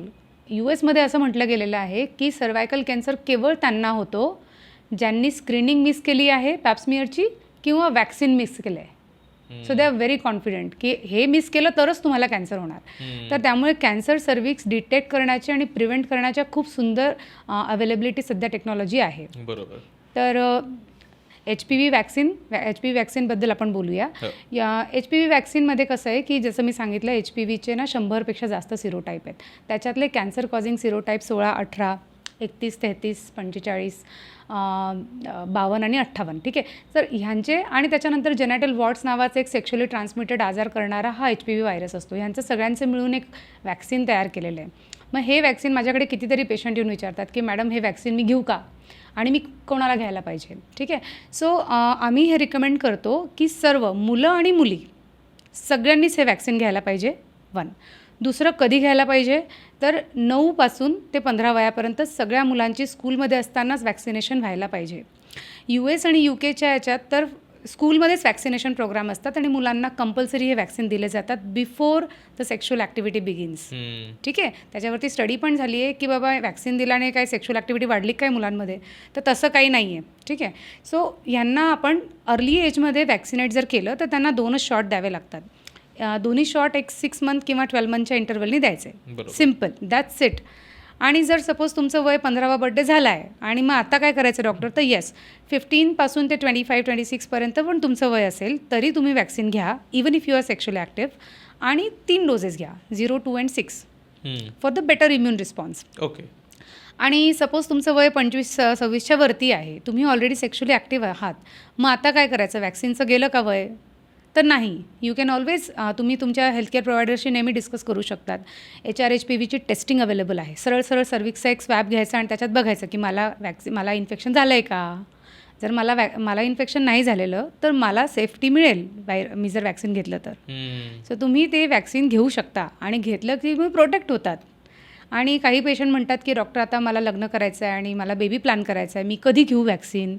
सो हा व्हायरस काही वॅक्सिन काही किल्ड नाही किंवा लाईव्ह व्हायरस पण नाही आहे किंवा DNA पासून रिकॉम्बिनेंट टेक्नॉलॉजीने पण बनवलेला नाही आहे. हा सिम्पल प्रोटीन आहे. तुम्ही ते वॅक्सिन घ्या आणि 1 महिन्यात प्रेग्नन्सी प्लॅन करा, काहीच प्रॉब्लेम नाही. एवढंच आहे की तुम्ही पूर्ण जर शेड्यूल पूर्ण केलं 3 डोसेसचं तर बरं होईल. म्हणजे एक आहे HPV vaccination is the first prime importance to prevent cancer cervix. बरोबर. दुसरं आहे पॅप्समियर. पॅप्समियरची रुटीन स्क्रीनिंग कधी करायची आणि कितीदा करायची, हा खूप कॉमन पडलेला प्रश्न असतो. आता त्याच्याने मिथ पण तयार होतो. एकदा पॅप्समियर केला मॅडम 10 वर्षापूर्वी आय एम ओके. नो. पॅप्समियर ही तुमची सर्व्हिक्सची एक्सटर्नल तपासणी आहे. त्याला 2च मिनटं लागतात आणि OPD बेसिसवरती, आउटपेशंट बेसिसवरती ही होत असते. आणि त्याच्यामध्ये तुम्ही सेक्शुअल ॲक्टिव्हिटी बिगिन केल्यापासून 2 वर्षांनी, साधारणपणे इंडियामध्ये ते वय 21 ऑनवर्ड सांगितलं गेलं आहे. US UKमध्ये 25 म्हटलं आहे की 25वा बर्थडे आला की त्यांचे हेल्थकेअर सिस्टीम कॉल करते पेशंटला की तुमचं पॅप्समियर ड्यू आहे, तुम्ही या. इंडियामध्ये गव्हर्नमेंटकडे तेवढे रिसोर्सेस नाही की आपण प्रत्येकाला कॉल करणार की या करा पॅप्समियर. म्हणून आम्ही पेशंटला अवेअर करतो की तुम्ही ते स्टार्ट करा. Once you are 25 you start Pap smear screening. काय असतं हे पॅप्समियर? ऑलराईट. हे OPD बेसिसवरती इंटरनल एक्झामिनेशन आम्ही पेशंटची करतो. वजायनल एक्झामिनेशन एक छोटं इन्स्ट्रुमेंट असतं आमचं, ते इन्सर्ट करून आम्ही सर्व्हिक्सला उघड्या डोळ्यांनी बघतो की सर्व्हिक्स दिसायला कसं दिसतंय. आणि एक ब्रश असतो, त्या ब्रशनी फक्त आपण त्याचे बाहेरचे सेल घेतो आणि टेस्टिंगला पाठवतो. ही अजिबात पेनलेस प्रोसेस आहे. आणि तुम्ही यूट्यूबवर नुसतं टाकलं की how to take Pap smear, how the Pap smear is, तुम्हाला एंटायर व्हिडिओ मिळेल आणि तुम्हाला त्याची माहिती पण मिळेल की it is not a painful thing आणि ते तुम्ही सहज करू शकता. तर पॅप्समियर कॉन्झिक्युटिव्हली इयरली ॲन्युअली एकदा म्हणजे वर्षातनं एकदा जर केला आणि 3 कॉन्झिक्युटिव्ह स्मियर निगेटिव्ह आले की मग तुम्ही ते स्क्रीनिंग 3-3 वर्षांनी करू शकतात. आणि 50 नंतर तर तुम्ही 5 इयरली करू शकता. तर प्री कॅन्सरस कंडिशन कॅन्सर सर्व्हिक्समध्ये त्याची ब्युटी हे आहे, see this is normal, this is cancer. तर त्याच्यामधला जो प्री कॅन्सरस स्टेज आहे तो कॅन्सर सर्व्हिक्समध्ये 10 ते 15 वर्ष असतो. आणि त्या दरम्यान जर तुम्ही पकडला कॅन्सर तर तुम्ही सहज ट्रीट करू शकतात. Technically CS cervix can be preventable आरामात. असे 2 इंटरेस्टिंग गोष्टी. एक तर हे जी टेक्निक आहे पॅप्समियर ती कशावरती अवलंबून आहे की कॅन्सर हा फास्ट डिवायडिंग असतो किंवा डिवायडिंग सेल्स असतात. आणि डिवायडिंग सेल्स झाले की सेल्स शेड होतात, बाहेर पडतात ते. आणि ते सेल्स त्या पॅप्समियरमध्ये पिकअप केले जातात. आणि मग त्याच्यावरून अंदाज बांधला जातो की पेशंटला प्री कॅन्सरस कंडिशन आहे का किंवा इन्फ्लेमेटरी कंडिशन आहे का. कधी कधी कॅन्सरचं पण निदान होऊ शकतं पॅप्समियरमध्ये. एक गंमत ही. दुसरी गोष्ट म्हणजे पॅप हे नाव कसं आलं तर जॉर्ज पॅपॅनिकोलाव म्हणून माणूस होता, त्या माणसाने ही पद्धत शोधून काढली पॅप्समियरची. त्याच्या नावाने त्या स्मेअरला नाव दिलेलं आहे. आणि अजून एक गंमत म्हणजे आपण ह्याच्या मेल कॅन्सरच्या मध्ये आपण म्हणत होतो की प्रोस्टेट कॅन्सर जो आहे त्याच्याकरता जी ट्युमर मार्कर आहे आणि डॉक्टर आनंदनी ती गोष्ट सांगितली होती त्या PSAची. आणि PSA हे खूप सेन्सिटिव्ह ट्युमर मार्कर आहे. प्रोस्टेटच्या आजाराकरता, कॅन्सर करता नव्हे पण प्रोस्टेटच्या आजाराकरता. तर तसं ओव्हरीमध्ये CA म्हणून कार्बोहायड्रेट अँटीजन 125 CA 125 म्हणून एक ट्युमर मार्कर आहे. पण त्याच्याविषयी थोडंसं कधी डॉक्टर्सना कधी गायनेकोलॉजिस्टना थोडी कमी हे असते की CA 125 थोडं सेन्सिटिव्ह नाही आहे. म्हणजे CA 125 वाढलं आहे म्हणजे कॅन्सर आहेच असं नसतं. तर साधारणतः CA 125 हा त्याच्या शरीरामध्ये पोटामध्ये पेरिटोनियम जो आवरण असतं आतलं त्याच्या डिसीजचा मार्कर आहे. आणि त्याच्यात जर डिसीज असेल तर तो CA 125 खूप वाढलेला असतो. आणि मग त्याचा डिसीज कधी येतो जेव्हा ओव्हेरियन कॅन्सर वाढतो तेव्हा. तर ओव्हेरियन कॅन्सरसाठी CA 125 आपण ट्युमर मार्कर म्हणून वापरतो, पण तो डायग्नोसिसपेक्षा पुढे प्रोग्नोसिस म्हणून वापरतो की जेव्हा आपण ट्रीटमेंट केली आणि मग तो सगळा आजार नष्ट झाला आणि मग आपण पुढे पेशंटचं रुटीन CA 125 करत गेलो आणि ते वाढतं आहे याचा आता कुठेतरी आजार परत सुरू झाला आहे. तर डायग्नोसिस करता याचा वापर कमी आहे. डायग्नोसिस कधी होतं की समजा केलं आणि नॉर्मल त्याची व्हॅल्यू साधारणतः 36 किंवा 40पर्यंत असते, 0 ते 40. आणि जर एकदम ती 3000, 4000, 3500, 2000 अशी असेल याचा आता मग कॅन्सरची नक्की शक्यता आहे. पण ती 100, 150, 200, 300 असेल तर त्याला काही हे राहत नाही. पण it is a good method of being aware about हे. प्रॉब्लेम असा आहे की जसं ब्रेस्ट कॅन्सरसाठी मॅमोग्राफी नावाची स्क्रीनिंगची एक चांगली मॉडेलिटी उपलब्ध आहे, तशी ओव्हेरियन कॅन्सरसाठी तशी एवढी उपलब्ध नाही आहे. म्हणजे ट्रान्सव्हाजाइनल सोनोग्राफी, CA 125 हे सगळं ट्राय केलं गेलं, पण स्क्रीनिंग म्हणून जे आपण म्हणतो की मास पॉप्युलेशनला जसं पॅप्समिअरने तुम्ही बऱ्यापैकी कंट्रोल करू शकता सर्वायकल कॅन्सर, तसं तुम्ही ओव्हेरियन कॅन्सरसाठी करू शकत नाही. ब्रेस्ट कॅन्सरसाठी मात्र मॅमोग्राफी आपण सगळ्यांनी ऐकलेली असते की मॅमोग्राफी करायला हवी आणि कशी. तर त्याचं एक थोडंसं आपल्याला विचार करून आणि थोडी माहिती घेतली पाहिजे की mammography is nothing but X-ray of the breast. एक आता डिजिटल टेक्नॉलॉजी आलेली आहे, पण it's a X-ray image of the breast की ज्याच्यामध्ये त्या इमेजमधल्या ॲबनॉर्मॅलिटीजवरून आपण काही कॅटेगरीज बनवल्यात आणि त्याप्रमाणे आपण त्या एक पर्टिक्युलर जर लंप असेल किंवा गाठ असेल किंवा एखादा एरिया असेल ॲबनॉर्मल तर त्याची कॅन्सरची रिस्क किती आहे हे आपण समजून घेऊ शकतो. इम्पॉर्टंट गोष्ट अशी आहे की हाताला लागायच्या आधी, कॅन्सर हाताला लागायच्या आधी 2 ते 5 वर्षापर्यंत मॅमोग्राफी कॅन डिटेक्ट इट. बापरे. आणि आणि जर का आपण लवकर डिटेक्ट केला कॅन्सर तर आपण तो चांगला बरा करू शकतो हे आपल्याला माहितीच आहे. त्यामुळे मॅमोग्राफी हा खूप इम्पॉर्टंट टूल असतो. फक्त काही गोष्टी लक्षात घेतल्या पाहिजेत की 40च्या खालती युजली मॅमोग्राफीचा फारसा उपयोग होत नाही, कारण ब्रेस्ट खूप डेन्स असतात. डेन्स ब्रेस्टमध्ये जो एक्सरे केला जातो त्याच्यामध्ये गोष्टी मिस होऊ शकतात. त्यामुळे 40च्या खाली तुम्ही जर इव्हॅल्युएट करणार असाल काही कारणाने तर त्याला मग MRI सारखा आपल्याला MRI किंवा सोनोग्राफी असं काहीतरी आपल्याला वापर करायला लागतो. पण साधारणतः गाईडलाईन्स अशा आहेत आणि ब्रेस्ट कॅन्सर खूप कॉमन प्रिव्हॅलंट आहे वेस्टर्न कंट्रीजमध्ये आपल्याकडे पण, की साधारणतः 45 एजपासून 65 एजपर्यंत दरवर्षी मॅमोग्राफी स्त्रीनी केली पाहिजे, which will giver a screening advantage की अर्ली डिटेक्शनमुळे मिळणारा जो लाईफचा बेनिफिट आहे बरोबर किंवा कॅन्सर बरा होण्याचा बेनिफिट आहे तो 45, काही गाईडलाईन्समध्ये 50 वर्ष पण म्हटलेलं आहे आणि काही गाईडलाईन्समध्ये 60 वर्षापर्यंत असं पण म्हटलेलं आहे. पण crux of the matter is की कुठल्याही स्त्रीनी साधारणतः 45 नंतर मेनोपॉज झाल्यानंतर म्हणू आपण कमीत कमी पुढे 10 वर्ष मॅमोग्राफी केली पाहिजे, स्क्रीनिंग मॅमोग्राफी केली पाहिजे, दरवर्षी केली पाहिजे. एक मॅमोग्राफी करून उपयोग नाही, दरवर्षी केली पाहिजे. आणि जेणेकरून तिच्या शरीरामधला कॅन्सर हा क्लिनिकली ॲपॅरंट होण्यापूर्वी, कुणालाही हाताला लागण्यापूर्वी, काही त्रास देण्यापूर्वीच तो दिसेल, तो लवकर डायग्नोज होईल आणि लवकर डायग्नोज झाला की तो लवकर ट्रीट होईल आणि पेशंटचं आयुष्य म्हणजे कॅन्सरमुक्त होण्याच्या किंवा कॅन्सर क्युअर होण्याच्या दृष्टीने पेशंटला तसाच फायदा होऊ शकतो. तर मॅमोग्राफी हा एक मोठा स्क्रीनिंग टूल आहे आपल्याकडे शहरामध्ये खूप ठिकाणी मॅमोग्राफी मशीन्स आहेत, डिजिटल मॅमोग्राफी आलेली आहे, बऱ्यापैकी इझिली ॲक्सेसिबल आहे, फार कॉस्टली पण नाही आहे, कॅम्प्स होतात. तर प्रत्येक स्त्रीचं एक कर्तव्य आहे की जसं पॅप्समेअर हे करून घ्यावं तसं मॅमोग्राफी ही म्हणजे एका ठराविक एज ग्रुपनंतर करून घ्यावी. Be aware of such a thing आणि याचा फायदा नक्की होतो. मॅमोग्राफीचे म्हणजे थोडे तोटे पण असतात, लोकांना वाटतं की ते दुखतं करताना, कारण ब्रेस्ट दाबलं जातं, रेडिएशन मिळतं पेशंटला. पण ह्या सगळ्या जे काही म्हणजे बाकीच्या गोष्टी आहेत ना ह्या निग्लिजिबल आहेत. जेव्हा तुम्ही त्याचा बेनिफिट कम्पेअर करता तेव्हा या गोष्टी निग्लिजिबल आहेत. त्यामुळे त्या डेफिनेटली मॅमोग्राफी ही स्क्रीनिंग प्रोसिजर म्हणून रेकमेंडेड आहे. जसं PSA होतं पुरुषांकरता, तसं मॅमोग्राफी इज फॉर विमेन. बरोबर. आपण स्क्रीनिंगबद्दलच बोलतोय तर म्हणजे बायकांबद्दल बोलतो आहे आणि वेगवेगळ्या कॅन्सर्सबद्दल बोलतोय, कारण कॅन्सर महिलांमधला कॅन्सर आज डिस्कस करतो आहोत आपण. तर कुठल्या वयात काय स्क्रीनिंग टेस्ट केल्या पाहिजे आणि किती फ्रिक्वेंटली केल्या पाहिजे? म्हणजे जसं आत्ता आपण ब्रेस्ट कॅन्सरबद्दल बोललो की कसा 45 नंतर पुढचे एक 10 वर्ष तरी किमान हे मॅमोग्राम केला पाहिजे, तसं आणखीन काय गोष्टी आहेत आणि काय वयात केल्या पाहिजे आणि किती फ्रिक्वेंटली केल्या पाहिजेत? साधारणतः 2च या गोष्टी आहेत की पॅप्समिअर ही रिप्रोडक्टिव्ह एज ग्रुप सुरू झाल्यानंतर दरवर्षी करायचं, 3 वर्ष निगेटिव्ह आहे तर माझ्या पुढे दर 3 वर्षांनी करायचं टिल मेनोपॉज. आणि ब्रेस्ट कॅन्सरचं पण असंच आहे की 40 किंवा 45 नंतर सुरू करायचं आणि एक 10 ते 15 वर्ष पुढे त्याचा उपयोग होऊ शकतो, 60 किंवा 65 वर्षापर्यंत. इथे साधारणपणे जर ब्रेस्ट कॅन्सर फॅमिलीमध्ये असेल, तिला जर 60व्या वयात आईला कॅन्सर झालेला आहे ब्रेस्टचा, तर साधारण 10 वर्षापूर्वी तिनं स्क्रीनिंग करायलाच पाहिजे. कारण हे असं पाहिलं गेलेलं आहे की even the non hereditary cancers breast can happen 10 years earlier than the previous generation.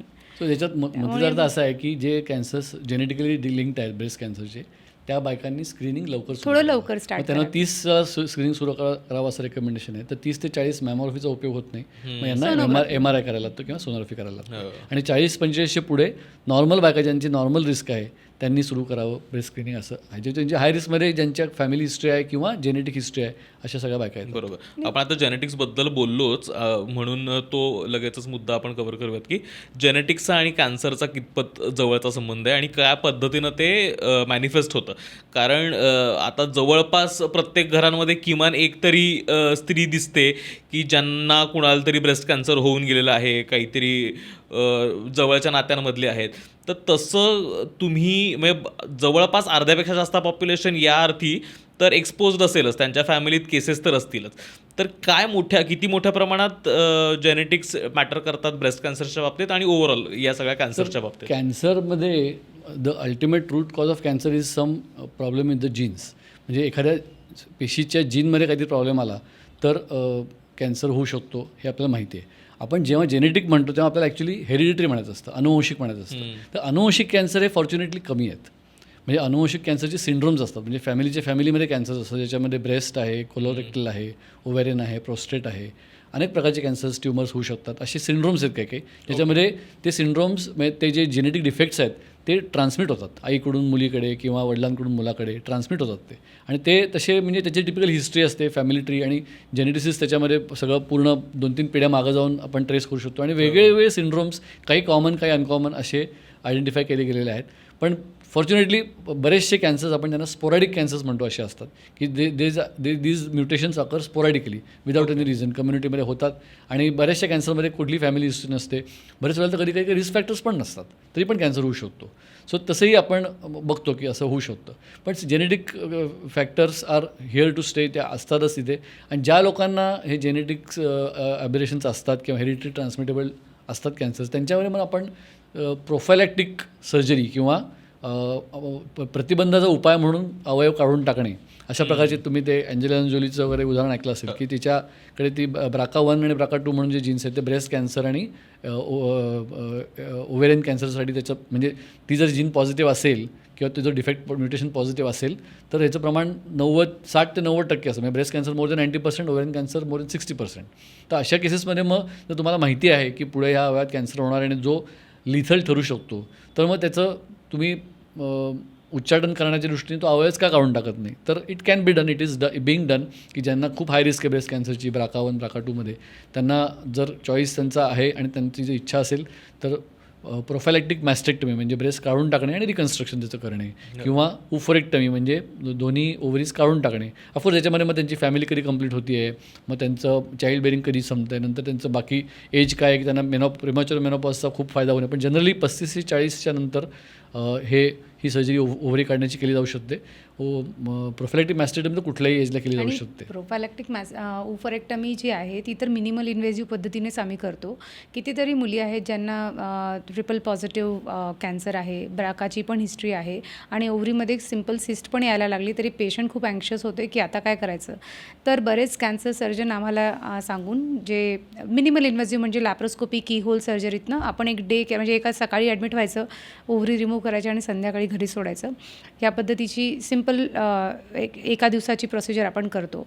Of course ह्या पेशंटला आपल्याला थोडंसं हॉर्मोन बॅकअप किंवा तिला थोडं सेक्शुअल प्रॉब्लेम होऊ शकतात, त्याच्यासाठी त्यांना हेल्प पण करावी लागते. कारण की हॉर्मोन रिप्लेसमेंट थेरपी यांना फारशी देता येत नाही, तर त्यांना बाकीचे मेथड्स आम्हाला देऊन पुढची लाईफ त्यांची स्मूथ करण्यासाठी मदत करावी लागते. बरोबर. जेनेटिक्सचा प्रॉब्लेम असा असतो कधी कधी. मला एका पेशंटने युनिकली सांगितलं होतं की एकदा तिला अशी कंडिशन होती की तिने टेस्टिंग करावं. तिने काउन्सिलिंग केलं माझ्याबरोबर आणि आता जेनेटिक काउन्सिलिंग उपलब्ध आहे, ज्याला प्री टेस्ट काउन्सिलिंग म्हणतात, की टेस्ट करण्याच्या आधी त्यांचं काउन्सिलिंग केलं जातं की ही टेस्ट केल्याने आणि हा रिपोर्ट आल्याने तुमचं काय होणार आहे पुढे. तर आणि मग त्यांनी ठरवायचं की टेस्ट करायची का नाही करायची. तर ती बाई म्हटली की मला टेस्ट नाही करायची, कारण का मी केलं तर मला इन्शुरन्स माझे पैसे राहणार नाही पुढे नंतर, असंही असू शकतं. So it can still happen. हो, असं गोष्टी होऊ शकतात. त्यामुळे म्हणजे ज्यांना टेस्टिंग करायचं आहे ते विचार करतात की टेस्टिंग करू का नको करू. अनेक बायका टेस्टिंग करतात आणि समजा BRCA1 पॉझिटिव्ह होतं, they are not willing for mastectomy. Young असतात त्या, की सपोज आई, मावशी, आजी यांना ब्रेस्ट कॅन्सर आहे आणि ॲट सम पॉईंट त्यांनी ठरवलं की करायचा आणि केलं, तर त्यांना जर सांगितलं की ऑफकोर्स ह्याच्या आधी प्री टेस्ट काउन्सिलिंग केलं जातं, पण प्री टेस्ट काउन्सिलिंग करूनसुद्धा टेस्ट करून नंतरसुद्धा मॅस्टेक्टमी करणाऱ्या बायकांचं प्रमाण तसं कमी आहे. म्हणजे लोक म्हणतात की आम्ही सर्वेलन्स करतो, आम्ही मॅमोग्राफी करत राहतो, आम्ही तपासणी करतो, काढून टाकत नाही. काही टक्के बायका मग जसे की आम्हाला रिस्कच नको आहे, मग ते प्रोफॅलेक्टिव्ह मॅस्टेक्टमी आणि रिकन्स्ट्रक्शन करून घेतात. कधी कधी नुसतीच मॅस्टेक्टमी करून घेतात. विशेषतः थोडंसं वय वाढलेलं असेल तर मग ते don't mind that mastectomy, external process वापरतात, असं करतात. So genetics is a complex social issue. जर जेनेटिकली तुम्हाला कॅन्सर आहे असं समजलं तर कॉम्प्लेक्स सोशल इश्यू होऊ शकतो. माझ्याकडे आता हा एक किती सेन्सिटिव्ह इश्यू बघा की एखाद्या व्यक्तीला अर्ली एजमध्ये कॅन्सर झाला आणि तिच्या लहान मुली आहेत आणि तिला जर समजा जेनेटिकली लिंक कॅन्सर आहे तर तिच्या मुलींनी काय करावं, कधीपासून टेस्टिंग सुरू करावं, त्यांच्याशी त्यांना कॅन्सर आहे माहिती असेल त्यांनी मग पुढं पार्टनर कसा निवडावा, पुढचं काय त्यांचं आयुष्याचं, खूप कॉम्प्लेक्स गोष्टी आहेत त्या. पण आहे म्हणजे आता ह्या गोष्टी हळूहळू इव्हॉल्व्ह होत आहेत. त्याच्याविषयीची माहिती आणि याच्याविषयीची जागरूकताही इन्व्हॉल्व्ह होते आणि आपली मॅनेजमेंटही हळूहळू बदलत जाते, रिफाईन होत जाते. पण एक कॉम्प्लेक्स इश्यू आहे.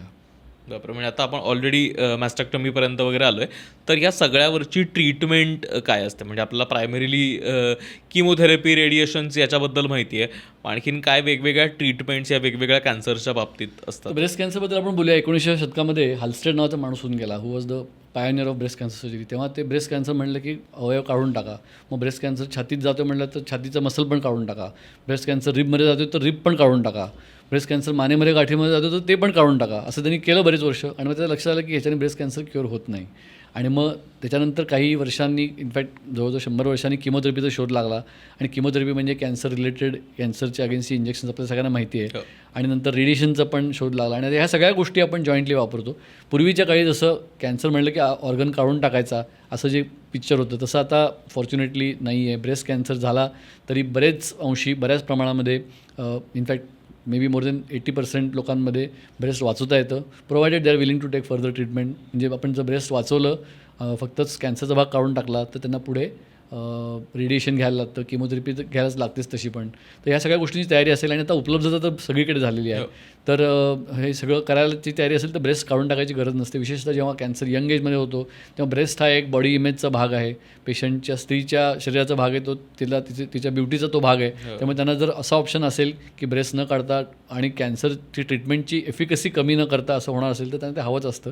आणि आम्ही त्यांना ऑप्शन देतो तो बरेच वेळेला. प्लॅस्टिक सर्जन्सच्या मदतीने किंवा मदतीशिवाय रिकन्स्ट्रक्शन करून साधारणतः 80-90% सिमिलर आकार राहील, साधारणतः त्याचं कॉस्मेसिस प्रिझर्व राहील, अशा प्रकारची सर्जरी आपण करू शकतो.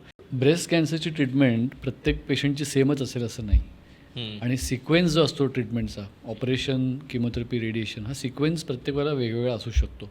आणि हे कशावरती अवलंबून असतं तर त्या पेशंटच्या वयावरती, पेशंटच्या कॅन्सरच्या लोकेशनवरती, कॅन्सरच्या साईजवरती, कॅन्सरचे काही स्पेसिफिक मार्कर्स आहेत त्याच्यावरती, या सगळ्यावरती अवलंबून एक टीम ठरवते की ह्याला पहिली कुठली ट्रीटमेंट द्यायची.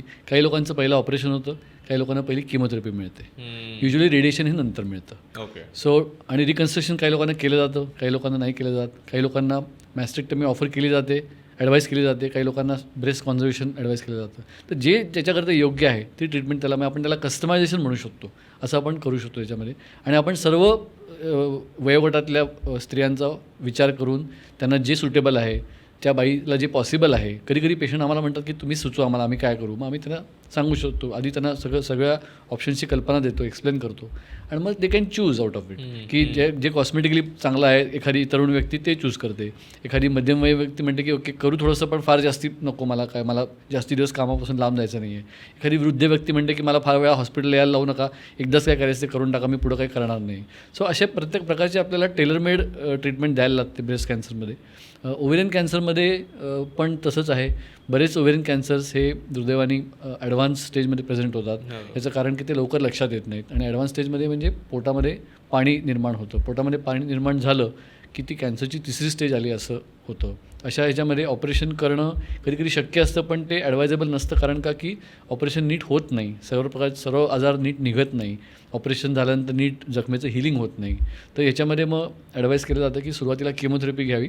किमोथेरपीला चांगला रिस्पॉन्स देणारा हा आजार आहे ओव्हेरियन कॅन्सर. अगदी ड्रामॅटिकली पोटातलं पाणी कमी होतं, गाठी कमी होतात, पेशंटला चांगलं बरं वाटायला लागतं, खाणंपिणं सुधारतं आणि एक 3 सायकल झाल्यानंतर किमोथेरपीच्या मग ऑपरेशन केलं जातं, ज्याच्यामध्ये गर्भाशयाच्या बाजूनी असलेले ट्यूब्स, ओव्हरीज, नंतर लिम्फ नोड्स, नंतर ओमेंटम म्हणून एक चरबीचा पडदा असतो आणि जिथे जिथे म्हणून कॅन्सरचा अंश आहे पोटामध्ये तो अंश काढला जातो. याच्यामध्ये कधी छोटं आतडं किंवा मोठं आतडं पण काढलं जातं. बापरे. तर अशी ट्रीटमेंट केली जाते. अगदी आता लेटेस्ट असं म्हणायचं झालं किंवा थोडंसं त्याच्यामध्ये अजून पूर्ण एकवाक्यता नाही आहे, पण ऑपरेशनच्या दरम्यानसुद्धा एक किमोथेरपी दिली जाते, त्याला हायपॅक असं म्हणतात, की डायरेक्टली त्या सरफेसला किमोथेरपीचं एक्सपोजर दिलं जातं. जशी किमोथेरपी नॉर्मली आपण सलाईनमधून देतो, तर तेच औषधं डायरेक्ट पोटामध्ये एक्सपोज केली जातात ऑपरेशनच्या वेळेला, कारण आपण तेव्हा पोट उघडतो आणि त्याची एफिकसी त्याचे पर्टिक्युलर त्याची जागा आहे ट्रीटमेंटमध्ये, सगळ्यांनाच केलं जातं असं नाही, पण केलं जाऊ शकतं. तर असे वेगवेगळे पर्याय ऑपरेशनचे आपल्यामध्ये ओव्हरीच्या कॅन्सरमध्ये आहेत. त्याच्यानंतर मग उरलेली किमोथेरपी एकदा रिकव्हरी झाली पेशंटची की उरलेली किमोथेरपी दिली जाते. जेव्हा कॅन्सरचा रिकरन्स होतो ब्रेस्टमध्ये किंवा ओव्हरीमध्ये त्यावेळेला मात्र मग किमोथेरपी हाच एक पर्याय असतो. आपण असं म्हणू शकतो की किमोथेरपी सर्व कॅन्सर पेशंटना मारते, तर ब्रेस्टमध्ये एस्पेशली आणि ओव्हरीमध्ये सुद्धा असे काही टार्गेट्स आयडेंटिफाय केलेत की जे कॅन्सर सेलवरती पर्टिक्युलर असतात आणि त्या सेलच्या अगेन्स्ट जर आपण अँटीबॉडी त्या टार्गेटच्या अगेन्स्ट आपण अँटीबॉडी देऊ शकलो तर ते फक्त कॅन्सर सेल्सलाच मारतील. तर खूप म्हणजे एस्पेशली लंग कॅन्सर हा तिथला अग्रगणी कॅन्सर आहे की ज्याच्यामध्ये असे टार्गेट्स आयडेंटिफाय केलेत आणि ब्रेस्ट कॅन्सरसुद्धा, कारण ब्रेस्ट कॅन्सरचं प्रमाण खूप आहे त्यामुळे संशोधन खूप आहे. तर अशा पण प्रकारच्या ट्रीटमेंट्स उपलब्ध आहेत. आज मी तिला आपल्या शहरामध्ये असे पेशंट्स ट्रीटमेंट घेत आहेत. तर असे बरेच ट्रीटमेंट ऑप्शन्स आहेत. सगळं आपण डिस्कस करत बसलो तर खूप वेळ जाईल, पण हे मेन त्यातले ट्रीटमेंट ऑप्शन्स आहेत की मुद्दा असा आहे की प्रत्येकाची ट्रीटमेंट ही वेगवेगळी असू शकते. त्या बाईंचं असं केलं म्हणून माझं पण तसंच करा असं नसतं. कधी कधी पेशंट्स विचारतात शंकाही आणि त्यांचं निरसन केलं जाऊन पेशंटला समजतं की ओके मला या कारणास्तव ही ट्रीटमेंट दिली जाते आणि हा सिक्वेन्स असा आहे. एंडोमेट्रियल आणि सर्विक्सचं मॅडम सांगू शकतील. सो एंडोमेट्रियलचं कुठलाही एंडोमेट्रियल कॅन्सर गर्भाशय काढणं ही तर पहिलीच ट्रीटमेंट आहे. म्हणजे किमोथेरपी रेडिएशन तर येणारच आहे, पण गर्भाशय काढावंच लागतं. आणि एंडोमेट्रियलचे सुरुवातीचे जे स्टेजिंग आहे त्याच्यामध्ये आपण लॅप्रोस्कोपी पद्धतीने सुंदर पद्धतीने मिनिमली इन्व्हेजिव्ह वेनी पण रॅडिकल हिस्टेक्टमी करू शकतो. पेशंटला अर्ली स्टेज 1 आणि 2चे पण काही कॅन्सर्स आपण याच्याने व्यवस्थित करतो मिनिमल इन्व्हेजिव्ह पद्धतीने. ॲडव्हान्स कॅन्सर ऑफकोर्स रॅडिकल पद्धतीने हँडल केले जातात. आणि सेम सर्विक्सच्या बाबतीत पण आता सर्विक्सच्या बाबतीत स्टेज 2Bच्या पुढचे जे कॅन्सर्स आहेत त्याचं रेडिएशन आणि सर्जरी दोघांची पण ट्रीटमेंटचा इफेक्ट हा ऑलमोस्ट सिमिलर आहे. त्यामुळे पेशंट बऱ्याचदा रेडिएशन ऑप्ट करतात instead of surgery. So रेडिएशनचा role ब्रॅकीथेरपी आणि किमोथेरपीच्या माध्यमातून जास्त प्रमाणात सर्वायकल कॅन्सर्समध्ये दिसतात. सर्विक्स कॅन्सरविषयी एस्पेशली आपण प्रोस्टेट कॅन्सरविषयी जे बोललो की रेडिएशन ट्रीटमेंट हॅज म्हणजे त्यांनी ह्याच्यामध्ये एक रेव्होल्युशन आणलेलं आहे सर्व्हिक्स कॅन्सरच्या ट्रीटमेंटमध्ये. पूर्वीच्या काळी ऑपरेशनशिवाय पर्याय नसायचा पेशंटला, त्यामुळे ॲडव्हान्सचं ऑपरेशन पण व्हायचं आणि मग ते पेशंट्स ते डिड नॉट डू वेल, त्यांचे कॅन्सर परत यायचे, नीट ट्रीट व्हायचे नाहीत. आणि रेडिएशन आपण जसं म्हणतो की एक पिक्युलर गोष्ट आहे की रेडिएशन अनकंट्रोल असेल तर कॅन्सर होतो आणि कंट्रोल रेडिएशनने कॅन्सर क्युअर होऊ शकतो. तर चांगल्या प्रकारचे रेडिएशनचे मशीन्स आता उपलब्ध आहेत की जे सर्व्हिक्स कॅन्सरला जागच्या जागी नष्ट करतात आणि त्याचे रिझल्ट्स खूप चांगले आहेत. त्यामुळे स्टेज 1 सोडला तर स्टेज 1च्या पुढे सर्जरीचा कॅन्सरच्या सर्वायकल कॅन्सरच्या सर्जरीसाठी काही रोल नाही सर्जरीचा. आपण ते we treat them with radiation. Basically stage 2 आणि स्टेज 3 याच्यामध्ये सर्वात चांगले रिझल्ट्स आहेत. स्टेज 4 असा आहे की जो खूप वाढलेला कॅन्सर असतो, मग त्याच्यामध्ये रेडिएशन नीट काम करत नाही. मग त्याच्यामध्ये आपल्याला पॅलेटिव्ह केअर किंवा पॅलेटिव्ह किमोथेरपी अशा प्रकारचे म्हणजे वेदना कमी करणे, काही जे त्रास असतील ते कमी करणे अशा प्रकारचे उपचार करायला लागतात. पण स्टेज 2 आणि 3 especially even in stage 1 radiation हा एक चांगला पर्याय आहे सर्वायकल कॅन्सरसाठी.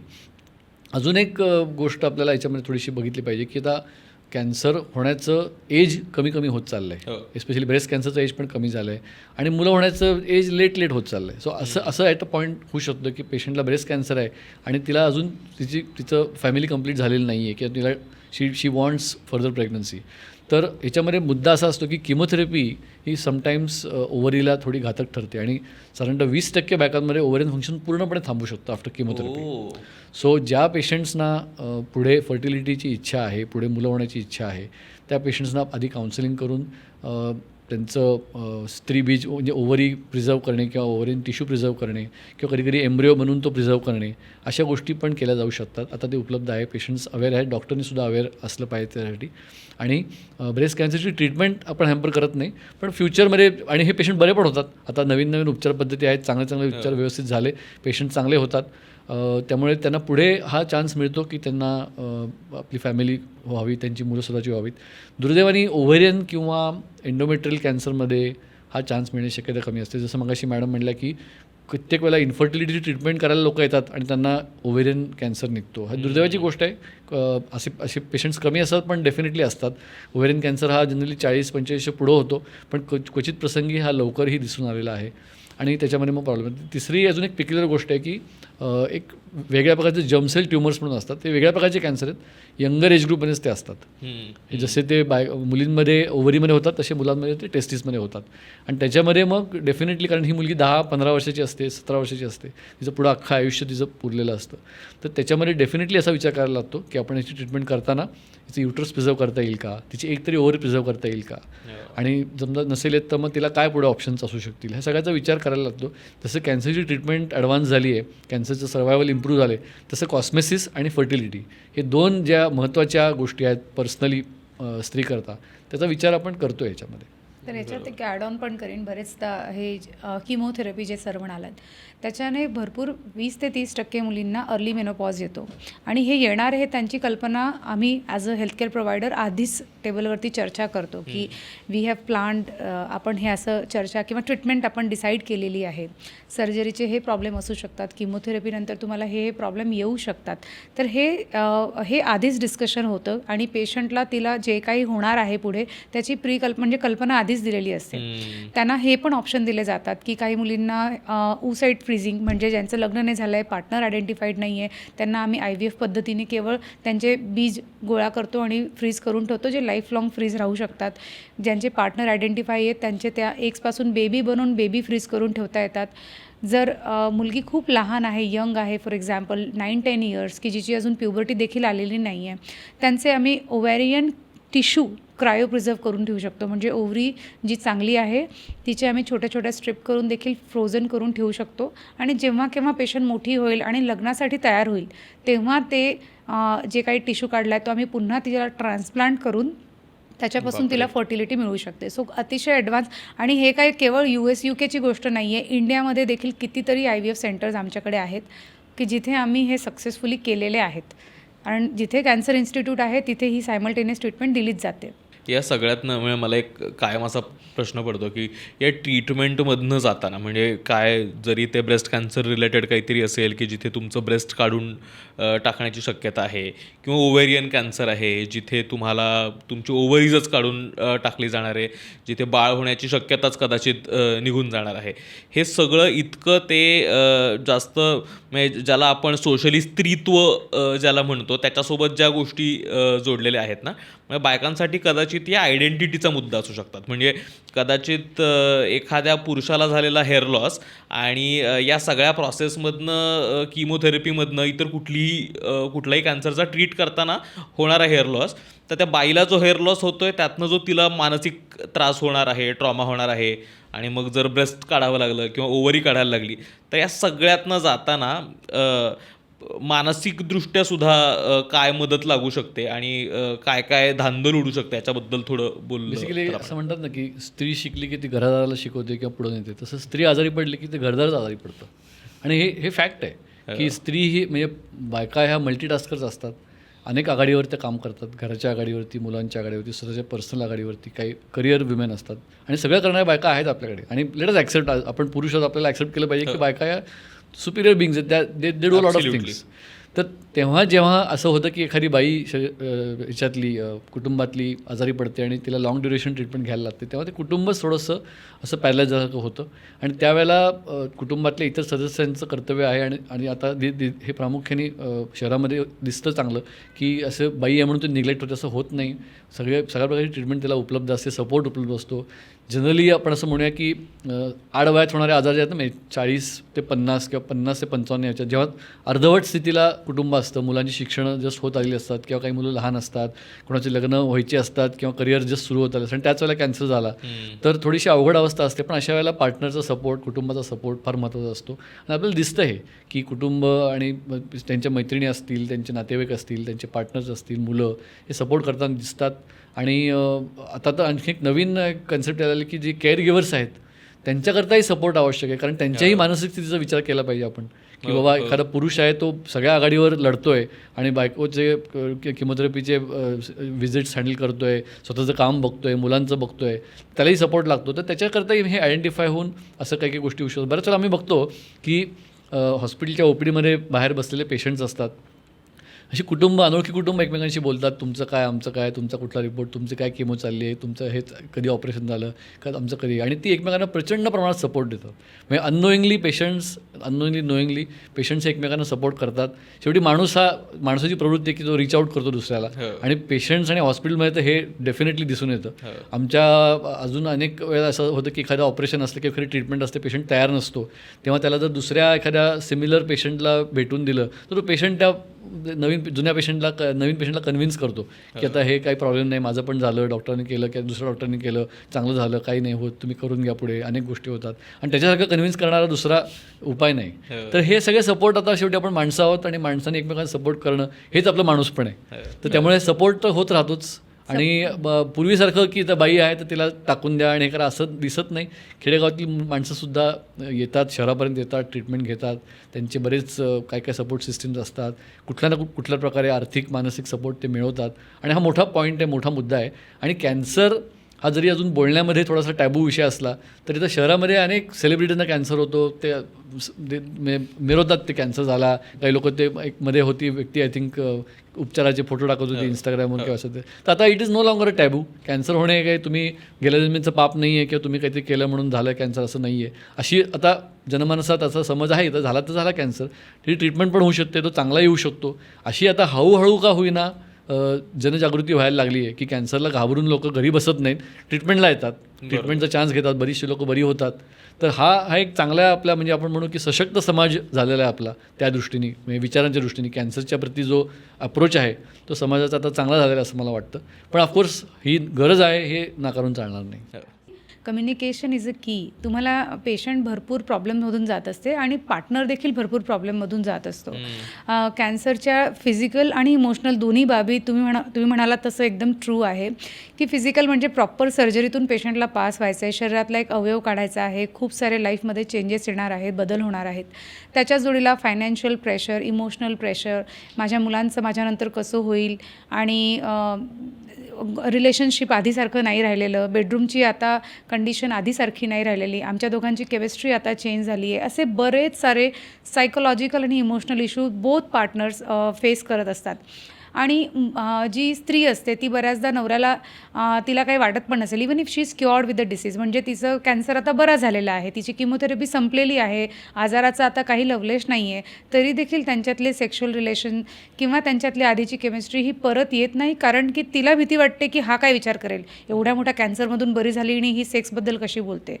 सेम पार्टनर म्हणजे माणूस पण फील करतो कधी कधी की माझी इच्छा आहे, she is fine, she is doing good, तिने जॉब पण जॉईन केलेला आहे आणि मी माझी सेक्शुअल डिझायर तिच्या पुढे बोललो तर तिला काय वाटेल, तिला वाटेल मी आजारपणात पण याला हवं आहे का. सो असे बरेच टॅबू एकमेकांमध्ये असतात आणि बऱ्याचदा पार्टनरच एकमेकांशी कम्युनिकेट करत नाही त्यांचे डिझायर्स.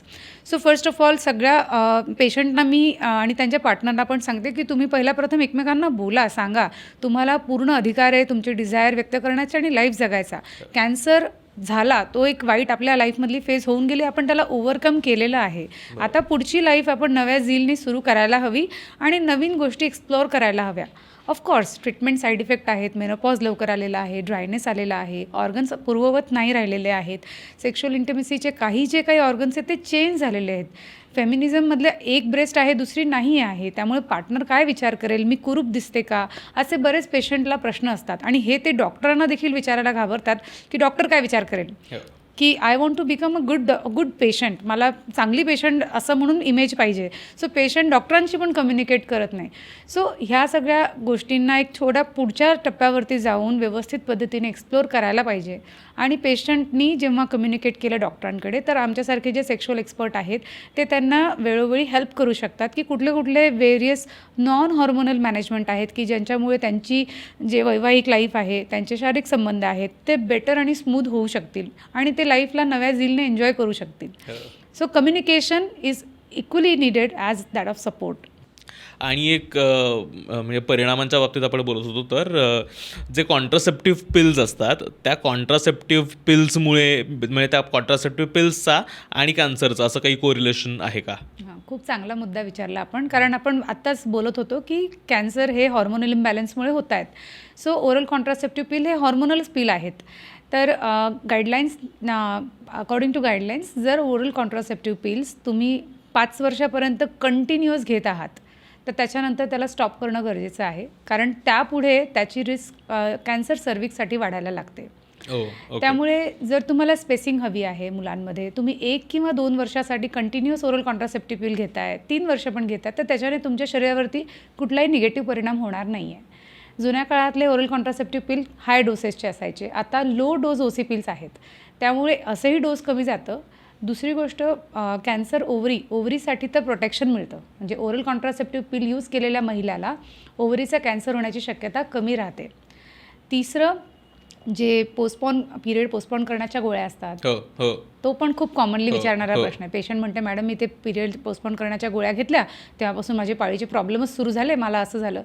बट त्याचा आणि कॅन्सरचा काहीही एक संबंध नाही आहे. पिरियड पोस्टपोन करण्याच्या ज्या गोळ्या असतात ते प्रोजेस्ट्रोजेन्स असतात, ते आपल्या शरीरासाठी चांगल्याच असतात, त्या काही वाईट नसतात. आणि स्पेशली ज्यांना पाळी अनियमित आहे, PCOD आहे, त्यांना आपण डॉक्टर बऱ्याचदा ओरल कॉन्ट्रासेप्टिव्ह पिल 6 महिन्यांसाठी, 9 महिन्यांसाठी, वर्षभरासाठी देत असतात. तर त्याचा त्यांच्या शरीरावरती चांगलाच परिणाम होतो, कारण की शरीर एनिवे प्रोजेस्ट्रॉन बनवत नाही आहे, पण ओरल कॉन्ट्रासेप्टिव्ह पिल थ्रू तुम्हाला ते मिळतं आहे. सो तुम्ही खूप घाबरायला नाही पाहिजे ओरल कॉन्ट्रासेप्टिव्ह पिल्स, पण डेफिनेटली 5 वर्षानंतर अविरतपणे कंटिन्युअस तुम्ही ते इट्स नॉट रिकमेंडेड, ते नाही घ्यायला पाहिजे. Right ma'am, thank you so much तुम्हाला दोघांनाही. इतका महत्त्वाचा विषय आज आपण उलगडला आणि मला कायम असं वाटतं की आपण ना ते स्त्रीचं स्त्रीत्व वगैरे ना ज्या अशा काही गोष्टींमध्ये बांधून ठेवलं आहे त्याच्यामुळे अल्टिमेटली होणारा हा त्रास आहे. म्हणजे जर कॅन्सरसारख्या ट्रीटमेंटमधनं जात असताना हा विचारही करावा लागणं की अरे बापरे, मला माझ्या शरीराचा हा भाग काढून टाकायचा आहे, पण मी कशी दिसीन, जो काही सोशली तयार झालेला जो इमेज आहे की माझी आयडेंटिटी, मी कशी दिसते, मला मुलं जन्माला घालता येतात का, माझ्या डोक्यावर केस आहेत का, या सगळ्या ज्या सोशल तयार झालेल्या बाउंड्रीजमधनं आहे, त्याच्या पुढे जाऊन तो स्टिग्मा काढता आला तर त्या पेशंट्सना पण त्याच्याबद्दलची ट्रीटमेंट योग्य पद्धतीने घेता येईल आणि योग्य पद्धतीनं योग्य अप्रोचने ट्रीटमेंटला सामोरं जाता येईल. स्त्रीचं स्त्रीत्व हे तिच्या अवयवांमध्ये नसून तिच्या मेंदूमध्ये असतं. ॲब्सोल्युटली. म्हणजे विचारांमध्ये असतं. थँक्यू सो मच तुम्हाला दोघांनाही. तुम्हाला आजचा एपिसोड कसा वाटला नक्की कळवा आणि अमुक तमुकला सबस्क्राईब करायला विसरू नका. धन्यवाद.